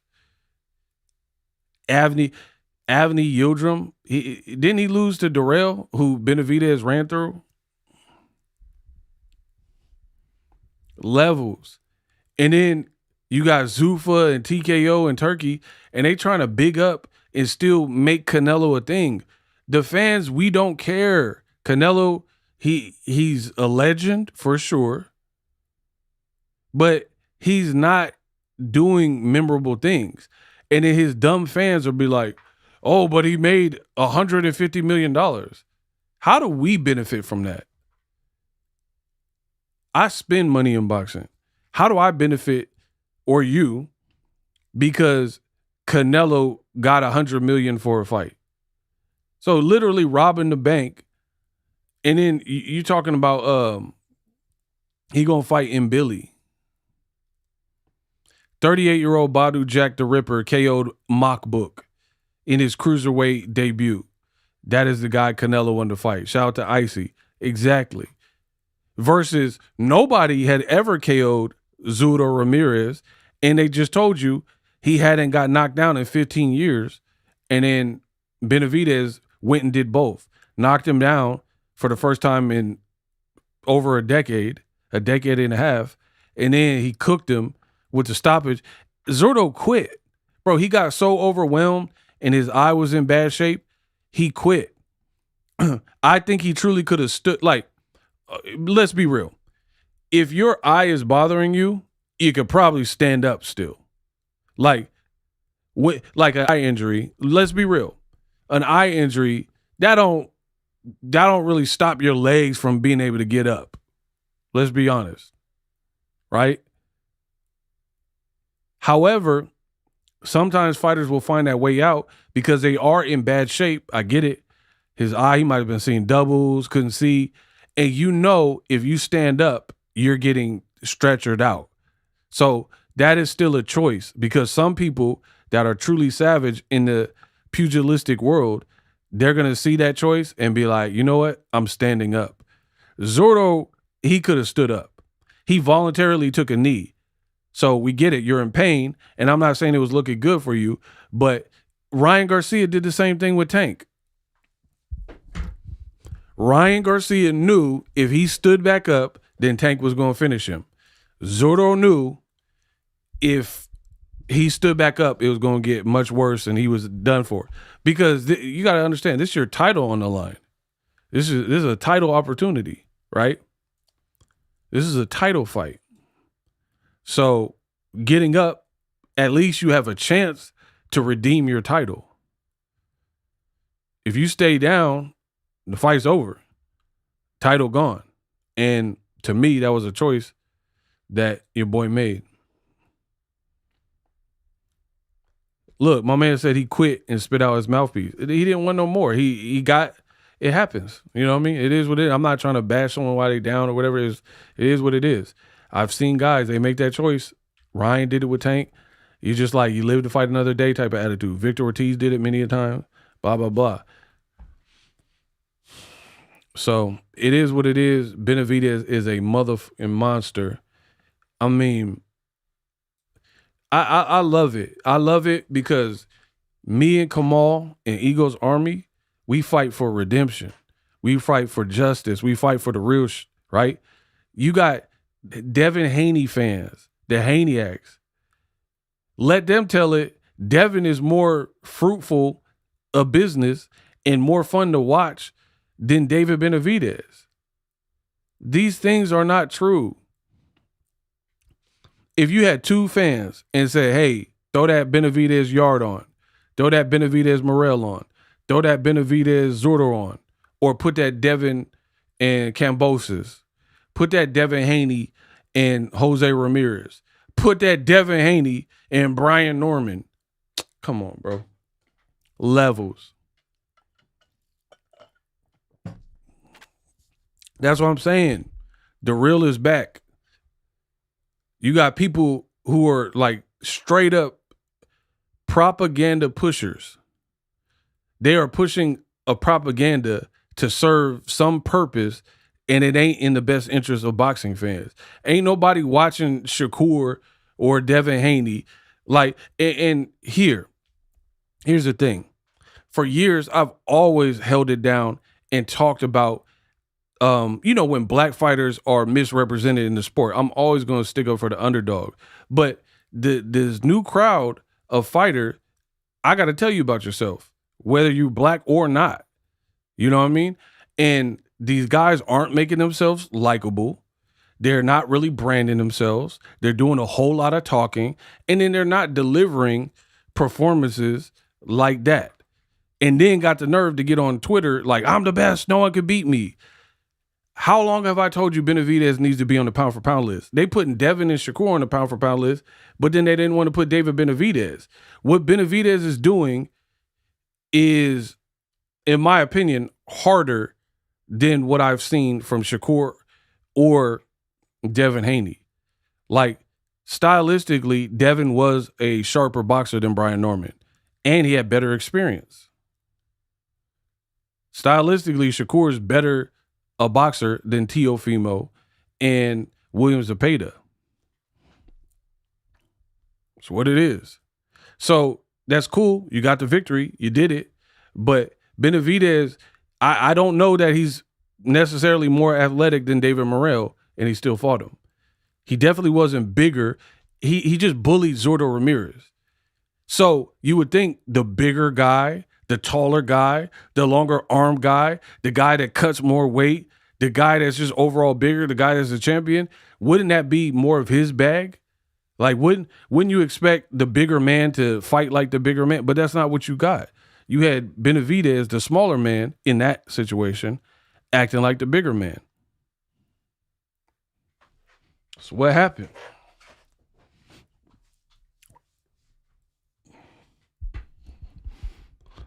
And again, these propaganda pushers, they're like, oh, in a way, he cool. He's a good technical fighter. I'm not going to say nothing bad about him. But they hyped that up. There was nothing on the card that was better than this PBC card. Nothing. Like, I was struggling because it was 4:30 in the morning to get through the first 5-6 rounds of Inoue Nakatani. Y'all hyped it up. And y'all was like, oh, this is the fight of the millennium. They're both on the pound for pound list that y'all made up and placed them on, right? But then I just watched Benavidez move up and weight. Tell Inoue to fight Tank. Benavidez just moved up 25 pounds to fight a champion. So tell Naoya Inoue to move up a couple more pounds and fight Tank at like 130, 131. After all, he's number one pound for pound. So that's what I'm saying. You guys are listening to bogus like takes in boxing, and the real is back. That boy Benavidez won every round. Maybe lost one round, maybe. What he's doing that's uncanny.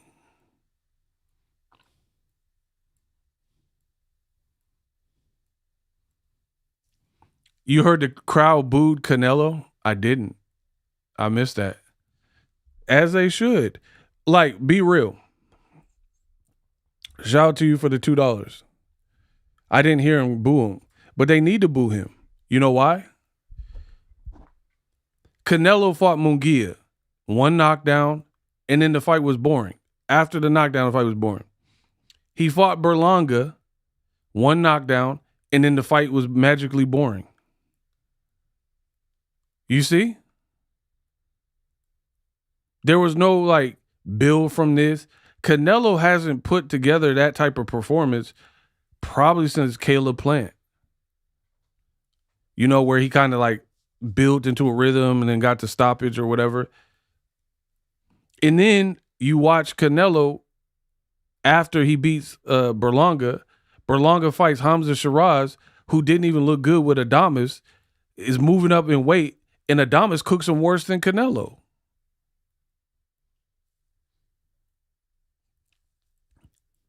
Nobody cooked ZURDO worse than what Benavidez just did. That's how you know the kid is special. And I'm just so happy that he proved it, because I've been saying it, and he going out there realizing his dreams, and now you can't really deny us. I've been telling y'all for years about Bena. I told you he should be on the pound for pound list. Now everybody gets it. Oh man, put him on the pound for pound. Oh man, y'all was talking about Inoue and Nakatali and all these dudes.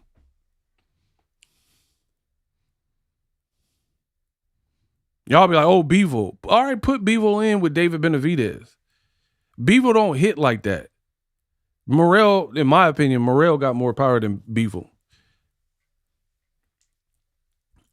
Bro, at Bivol, I'm picking Benavidez. I don't care. I already heard what happened in sparring anyway.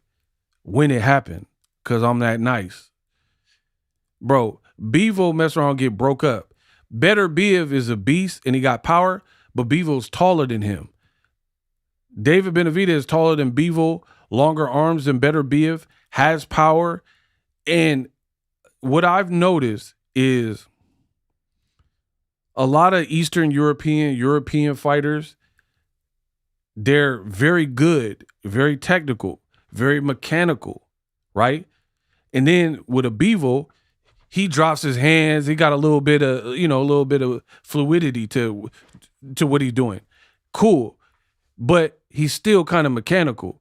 When you put that Russian Eastern Euro style in with somebody that got athleticism, power, speed, finesse, and is willing to try to bully you, different.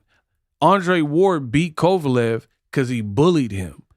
Ward was like, I'm not just going to back down like these other guys and succumb to your power.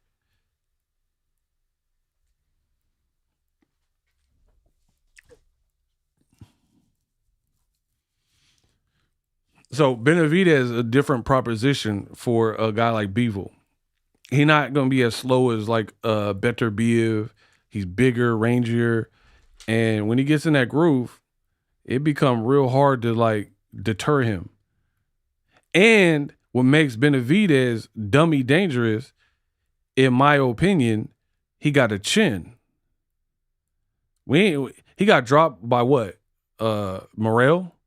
And that wasn't no like crazy drop. He got dropped. Iron Mike Roy, Oscar Chavez Sr. all recognize David, as they should. Legends recognizing the future legend. Shout out to Kamal. Yo, blow up the Cash App. We got $25. This one is from Clarence. Keep cooking ego. Real fans know what time it is. Yeah, keep supporting the movement. I'm just going to reinvest all this into the channel. I'm going to get that supercomputer, and we really going to be off to the races. So if you want to support, my link me is in the description. I'm also going to just keep dropping the hits.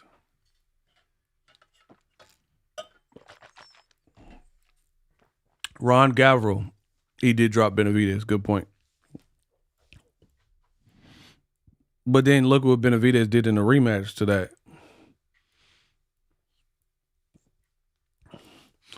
Bro, put Benavidez on the pound for pound list. Like I've been saying. And see, now you see why boxing looks so screwy.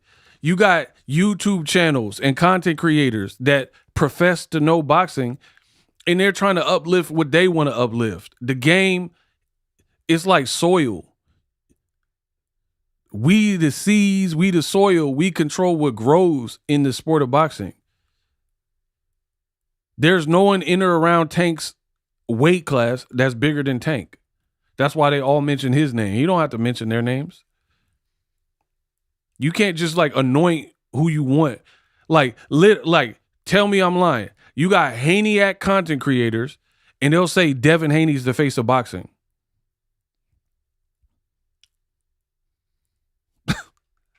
You can't make this stuff up. So if Devin, in your opinion, is the face of boxing, what is Gervonta Davis? He still fights.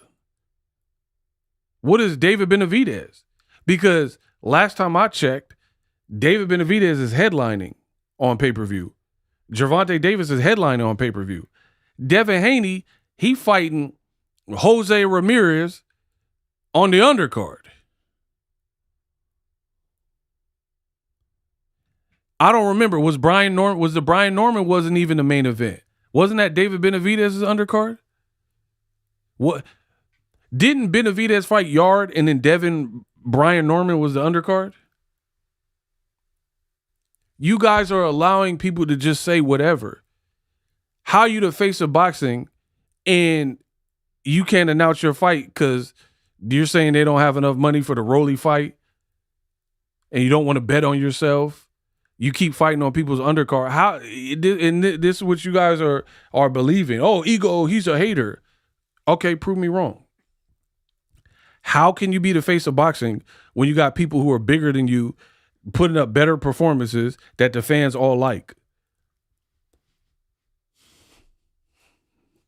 Devin is the face of tranquilizers. Hey, you wrong for that. He said the face of tranquilizers.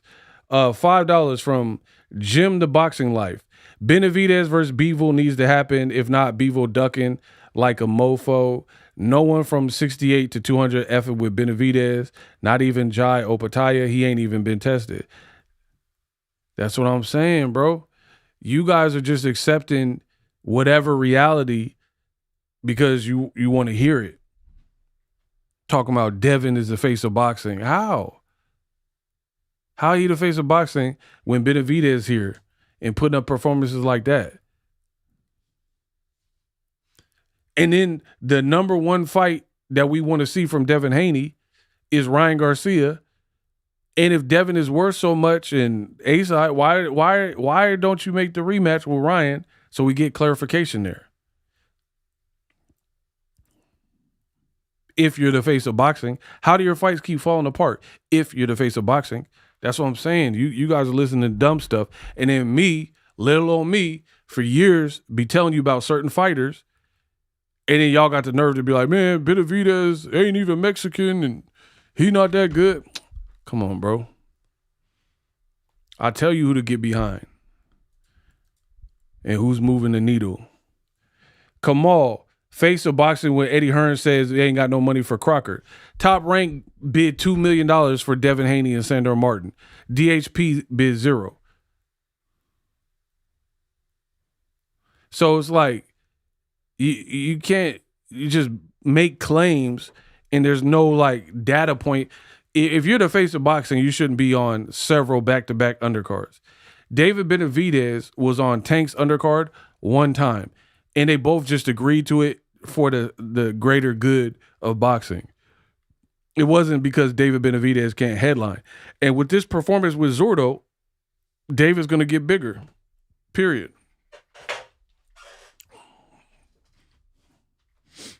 He going to get bigger. How can you not get bigger after that performance? You fought a legit champion. You did what nobody did to him. You won every round, but maybe won.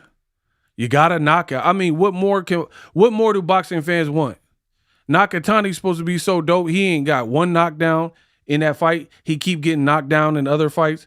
Like, bro, you're getting knocked down by Luis Nitty. He got some power, but if you really nice like that, you shouldn't be getting knocked down by a Luis Nitty. Floyd wasn't getting knocked down by Luis Nitty level people. David Benavidez ain't getting knocked down by no damn Luis Nitty. Tank ain't getting knocked down by no motherfucking Luis Neri.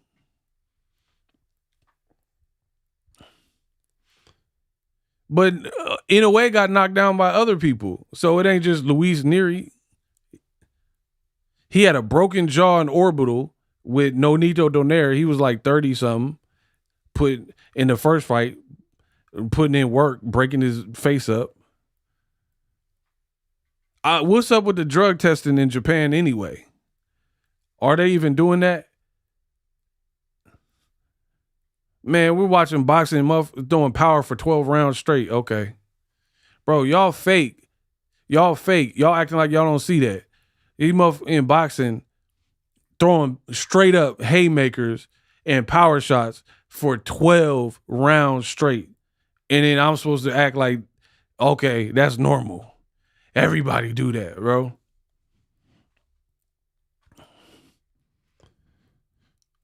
Keep cooking. Shout out to my boy. Bro, they ain't doing no drug testing. Who doing the testing? I know it ain't VADA.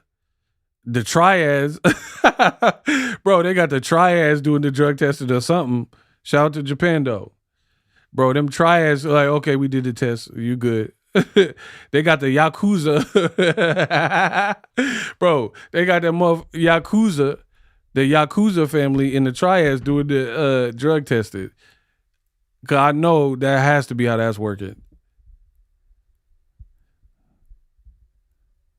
Yeah, we got the sample.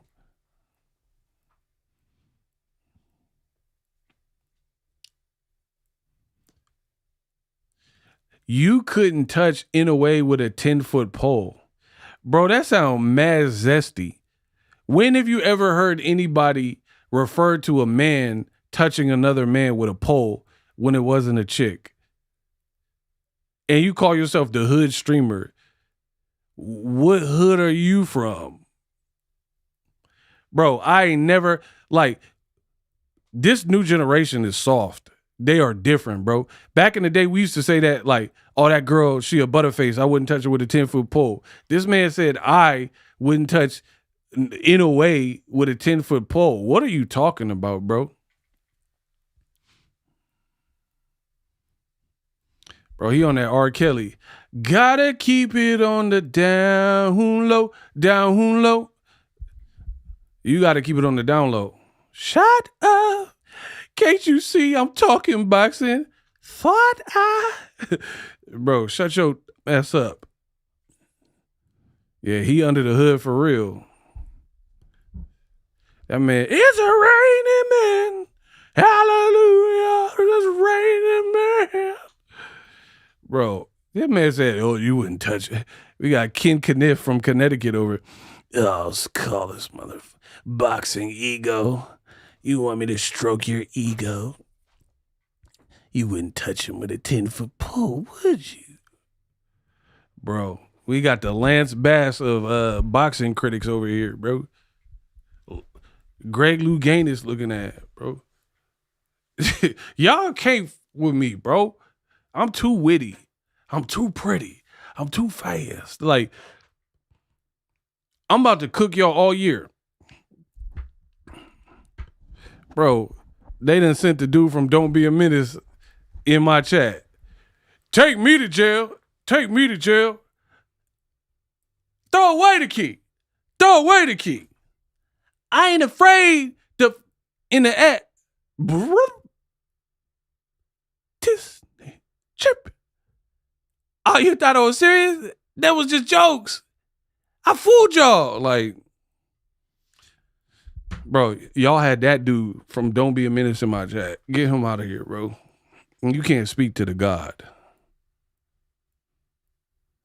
I'll call this motherfucker.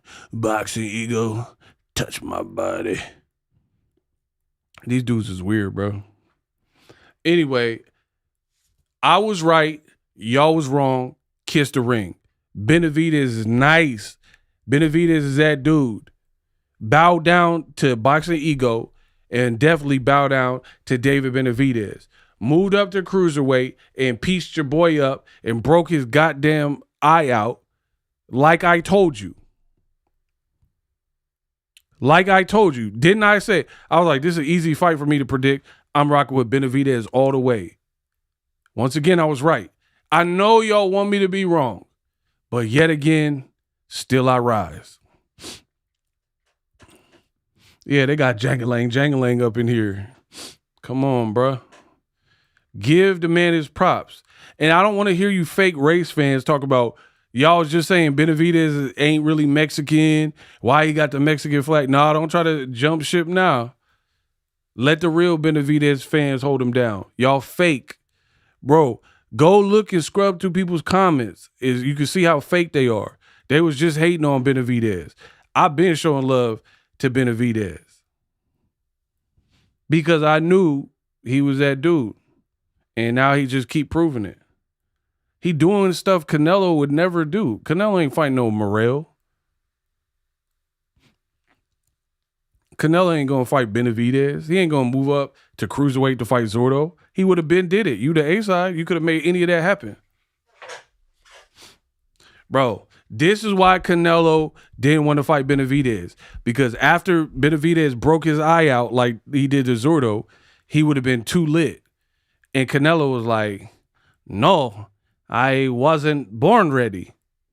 That's why Eddie Reynoso doing them interviews talking about, oh, he at cruiserweight. Why should we fight him now? We're not going to fight him now. Your man was saying he wanted to fight at cruiserweight. Bro, if I'm lying, I'm flying. Look it up. Not only did Canelo say he would fight Makbook era cruiserweight, he said he was open to fight Alexander Usyk at heavyweight. I am not lying. Look it up. Now, this is before Usyk beat Fury, before he beat Joshua and all them. But the fact that there's an interview where Canelo's side was saying that they wanted to fight Usyk, but then now they scared to fight Benavidez at cruiserweight. Tracy Morgan from The Longest Yard. Shane MCM. You just sent money to get blocked. I love it. Bro, you just wasted your money. No refunds. You got blocked so quick, I didn't even get to read the comment. You're a bum. No refunds. So yeah, keep paying me. Keep leaving hate comments. Leave good comments. I don't really care. My paycheck finna be fat. So enjoy. These dudes is idiotic, bro. They'll leave me a Cash App, pay me, and be like, your channel stinks. Okay, it stinks. Thanks for the $5. You showed me who's boss. I got the best job ever. Y'all hate and pay me. Okay. Even if you don't pay me with a Cash App or Super Thank, you being here is paying me. I ain't got no boss. I wake up when I want, do what I want, who I want, and y'all gonna pay me for it. You gotta love it. This was a great fight. Benavidez did his thing. Mongia was going crazy too.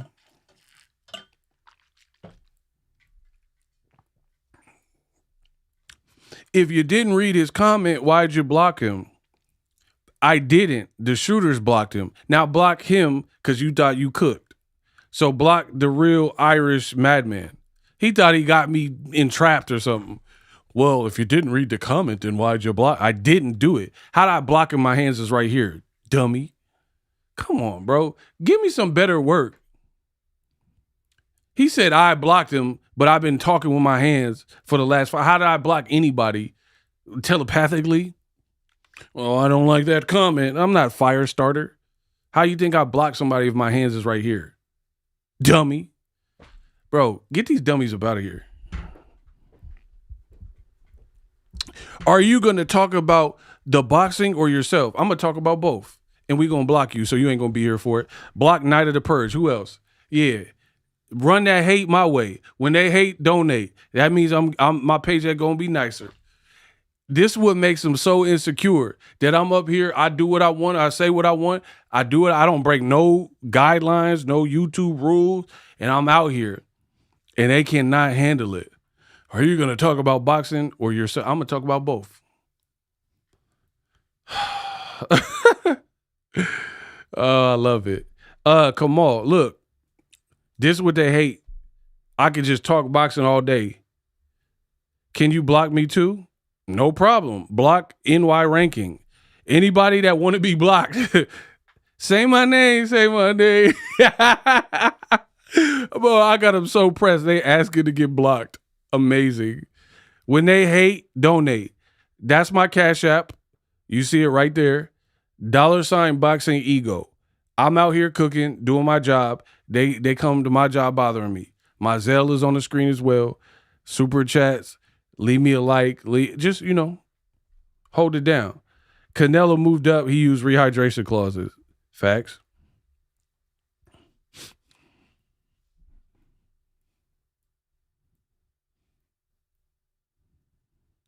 Bro, the man Benavidez went up and caught a body, and now y'all scared.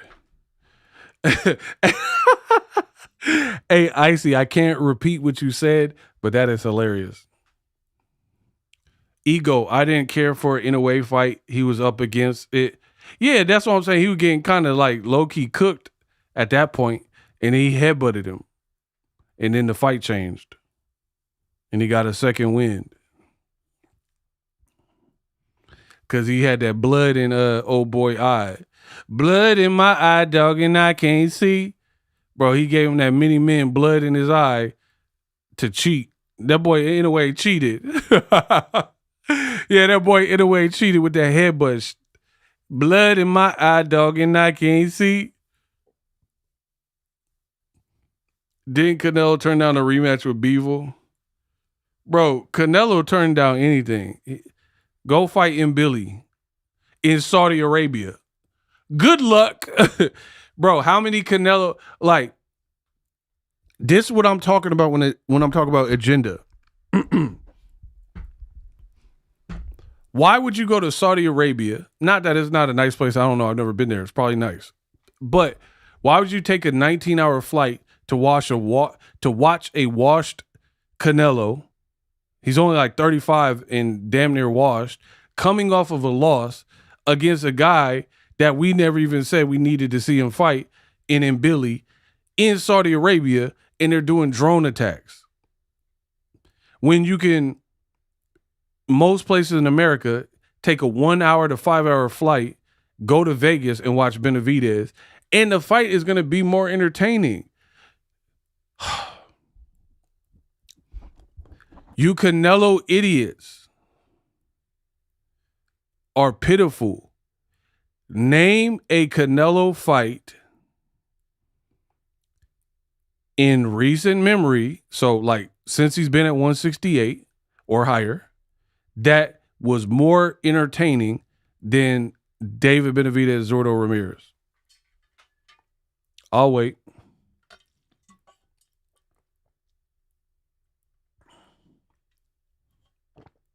Let me know.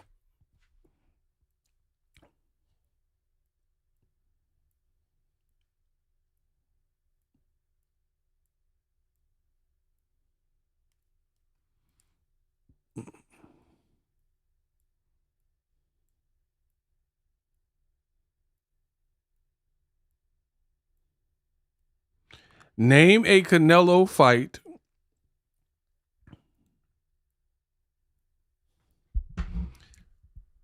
super middleweight or above, where he's been recently fighting, that was more entertaining than Benavidez versus Zurdo or Yard or Morrell. Any of those fights.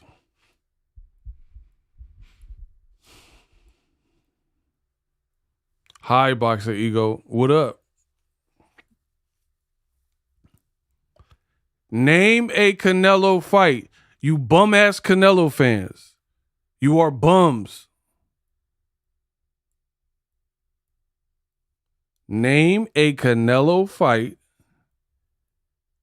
168 or above, that was more entertaining than Benavidez Yard, Benavidez Morrell, or Benavidez Ramirez, Zurdo Ramirez.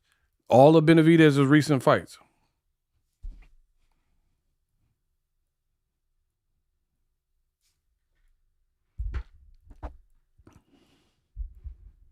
William School? William School fight? That man said Cotto. He fought Cotto at 155. They cannot defeat me. Look at the response. That man brought up the Cotto fight, which happened many, many moons ago. I said from 168 or above, where he's been recently fighting, this man said Cotto.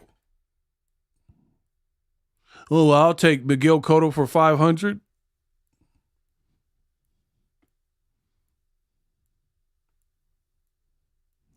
School fight, trash. Berlanga fight, low-key trash. The Mongia fight, low-key trash. After about a couple rounds, it was kind of trash. Billy Joe Saunders, that wasn't nothing special till the knockout. Average eardrum, trash. Caleb Smith, bro, he was punching his arms. Trash. That man had a Hellboy arm this big. Trash. So this is what I'm talking about. Canelo hasn't even given you no like winning moments. Caleb Plant was probably the most exciting in quite a while. Even at 160, David or whatever, Danny Jacobs. That fight was mad underwhelming to me. Mad underwhelming.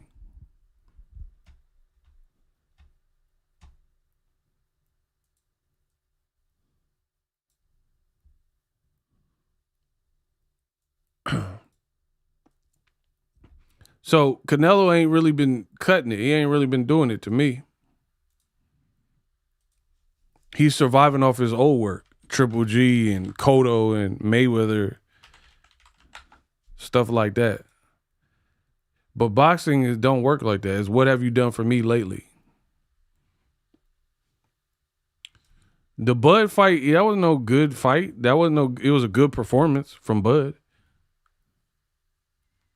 That wasn't no like, oh man, that was an amazing fight. I loved it. Like, stop.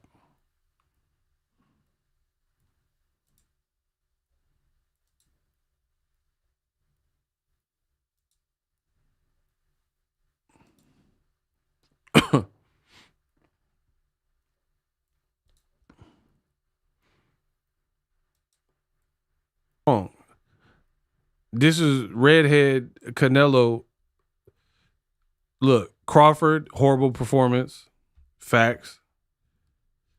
William School, horrible performance. Berlanga, after the knockdown, nothing really happened. Mongia, after the knockdown, nothing really happened. Jermell Charlo, after the knockdown, nothing really happened. John Ryder, you had a man busted up in Mexico in a baby ring. You really couldn't do nothing. Like, after that, like you couldn't stop him. And then Munguia fought Ryder and stopped him. And then Triple G3 was horrible. We're all the way back to 2022. That's 4 years ago. 4 years ago. And that was a Bevo fight. That was no good performance either. So we're going all the way back to 2021, 5 years ago, where he beat a champion to become undisputed in Caleb Plant. And that was a solid fight. Not legendary, but solid. I'm not going to say nothing bad because it was cool. I didn't mind it. Then Billy Joe Saunders, same year. This was a bunk fight, average eardrum.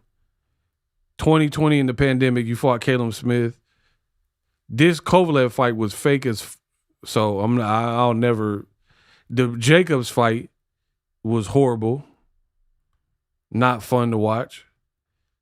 Rocky Fielding, horrible. Nobody asked for. So realistically, the Triple G2 almost 10 years ago was the last time you fought somebody that we truly wanted to see you fight, and it was a good fight. 2018, and we're now in 2026. I rest my case.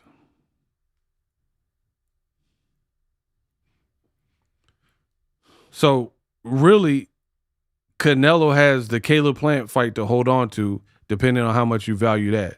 But 8 years ago is when he gave us a universally accepted fight that people liked, and that was Triple G2. And you popped dirty right before that. You popped dirty with the clenbuterol, blamed it on the meat, and then people don't even think you beat Triple G, so it was a controversy. Benavidez, he ain't popped dirty for no clenbuterol, right? He popped dirty for cocaine. And he not leaving nothing to the imagination. There ain't no like, oh, ZURDO really won and he was robbed. It wasn't that he beat the man in submission.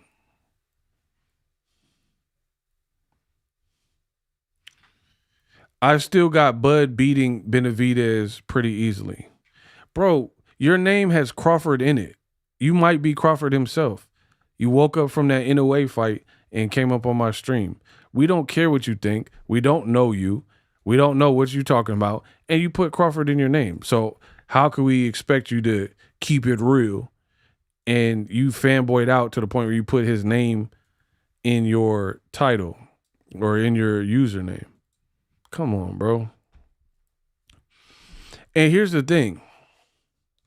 Notice all these fan bases, they talk about how easy the fight going to be, but then you have more faith in, you have more belief than the fighter themselves. Why would Crawford retire when he could fight Benavidez if he could easily beat him?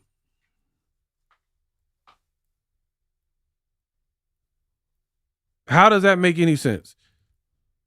So why would you say this is a stopping point for my entire career when there's a big fight one division away from where I just became undisputed, right? People would buy it for sure, and it's easy work. Come on, bro. Tell me how that make any sense. You're saying it's easy money. So if someone said, hey, I got 10 bands for you. I got 10K for you. All you got to do is run up the block and drive to this check cashing place, and we're going to give you 10K for running this errand for me. You're going to do that. Ain't nobody going to not go up the block and get 10K or 100K or whatever. So again, you guys keep talking about it. Haney will destroy Ryan in the rematch. Fight him. Shakur will destroy Ryan Garcia. Fight him. Terrence Crawford will whoop Benavidez. Okay, fight him. Why retire when you could just fight him? So that don't really track with me. Yeah, and Turkey offered him to fight, and he said no. And then he got an interview on Mighty Mouse's podcast, and he's like, man, David Benavidez, he gonna rehydrate a lot, and he damn near a heavyweight. You the great Bud Crawford, fight him. Y'all was saying Tank Davis should fight Terrence Crawford when Crawford was like at 154, 147, and Tank like 5'5". So Bud looked huge. He was flexing and all that. He looked huge. It looked bigger than Canelo. We wanted to, like, this is how fake the boxing game is. When I prove people wrong, then they'll say I'm a hater, but then they won't explain how the point I just made doesn't make sense. Pete. Canelo started off probably like 147, 140, right? Somewhere around there, right? Moved up, got to the point where he even fought at 75. The world wanted Canelo to fight against Benavidez. Canelo didn't do it. Crawford looked bigger than Canelo and is clearly a skill fighter, but then the Bud Buddies was like, nah, you're tripping because you want to see Crawford fight Benavidez. But I wasn't tripping when I want to see Canelo fight Benavidez too, and he looked smaller than Crawford. So how is it the Bud Buddies didn't care when I wanted Canelo to fight Benavidez? But then Crawford go up to 68, looks good, looks bigger than Canelo, puts on all his weight, but then it's shameful for me to ask for Crawford to fight Benavidez?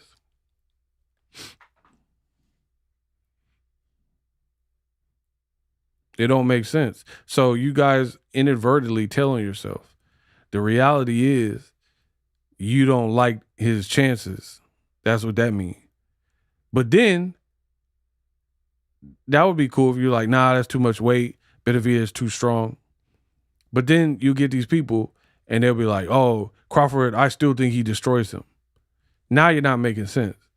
You think he destroys Benavidez, but you won't push for him to fight Benavidez, but you want to tell me he'll beat Benavidez. How does that make how does that make any sense? My guy can do it, and I know he can do it, and I'm going to tell you he can do it, but I'm not going to let you see him do it.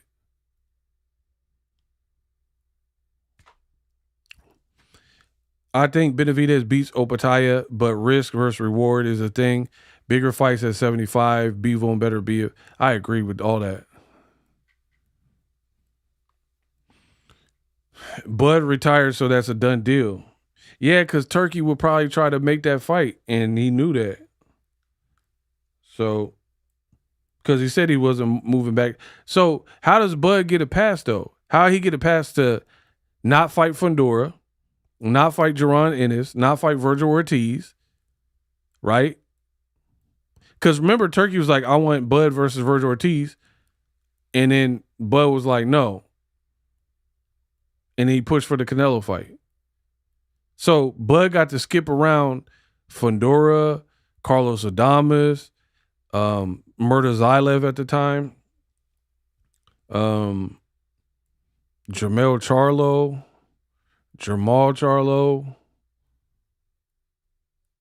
Hamza Shiraz, David Benavidez, Morel, Andrade. Like, all these guys are in that kind of range that Bud could have fought at. Like, this is what people don't understand. It's what people don't understand. These dudes in boxing will say, I'm the boogeyman, I'm the boogeyman, I'm the boogeyman. And then they work up to a level where they get respect and all that. And then now divisions fill out and people will be like, oh, I could beat him. And now when the options open up, they're like, nah, I don't want to fight that guy. It don't look right. Triple G did the same thing. He was the boogeyman, couldn't get fights, said Sergio Martinez don't want to fight me, Cotto don't want to fight me, right? I'm the boogeyman, I'm Triple G. But then later in the game, Jamal Charlo was actively calling him out. Demetrius Andre said, give me the call. Andre Ward said, I'll fight you. And then Triple G didn't look in none of them directions.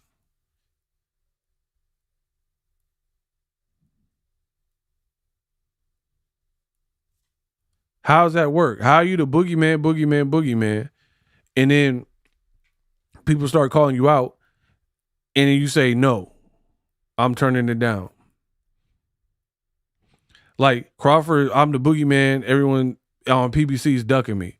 Okay, you had a fighter not with PBC in Jerron Boots Ennis that says he can beat you. I'm not saying he can or can't, but he thinks he can beat you. The world would want to see it. And you write him off.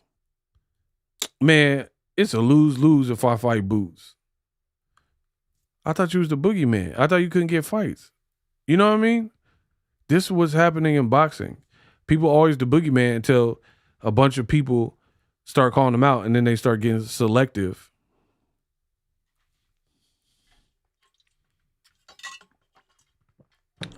Crawford the boogeyman, fight Benavidez. He'll fight you for sure. If he'll go up to cruiserweight, he would have fought you at 75 for sure. And you beat his brother. Who doesn't believe that David Benavidez would try to avenge Jose Benavidez getting knocked out in the 12th? I was there by Crawford. Who thinks that Benavidez wouldn't try to do that for the family crest and the family name? He would try to get that back.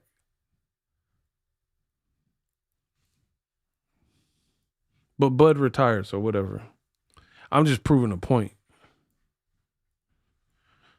So, another reason why I respect Benavidez's journey is because he had to keep carving out his own path. Canelo didn't want to fight him. All right, detour. I'll fight Morel. Then he ran and fought the Morel, good fight, beat him. All right, what's next? Canelo still don't want to fight. Okay, cool. I'll fight this guy. All right, Beevil's not ready. Better Beef and Beevil fighting each other. Okay, I'll fight Yard. You know what I mean? Like, he's like literally making his own path. All right, Canelo still ain't came to the table. Better Beef still ain't been back in the ring. Beevil still ain't in the ring. All right, I'm up to cruiserweight. That's a real fighter, bro. That's a real throwback fighter. Clarissa Shields doing the same thing too. Like, I'm the boogeyman. No one could whoop me. Chris Cyborg's calling you out. Michaela Mayer's calling you out. Shadacia Green was calling you out. Why not make any of these fights? Bro, everybody should love Benavidez. Fights frequently, looking the part, fun style to watch, challenging himself. I mean, what more, especially in this new generation, what more can we ask of a fighter? He's young.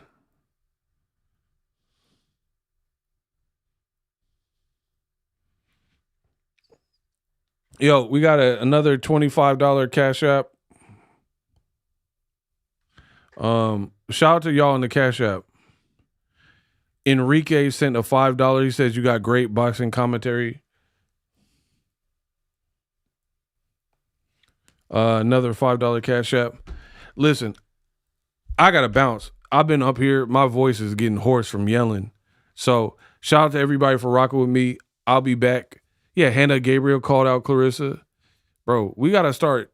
I'm doing it, but you guys got to start holding people accountable. Congratulations to David Benavidez. I got to give my voice a rest and get something to eat. My voice is cooked.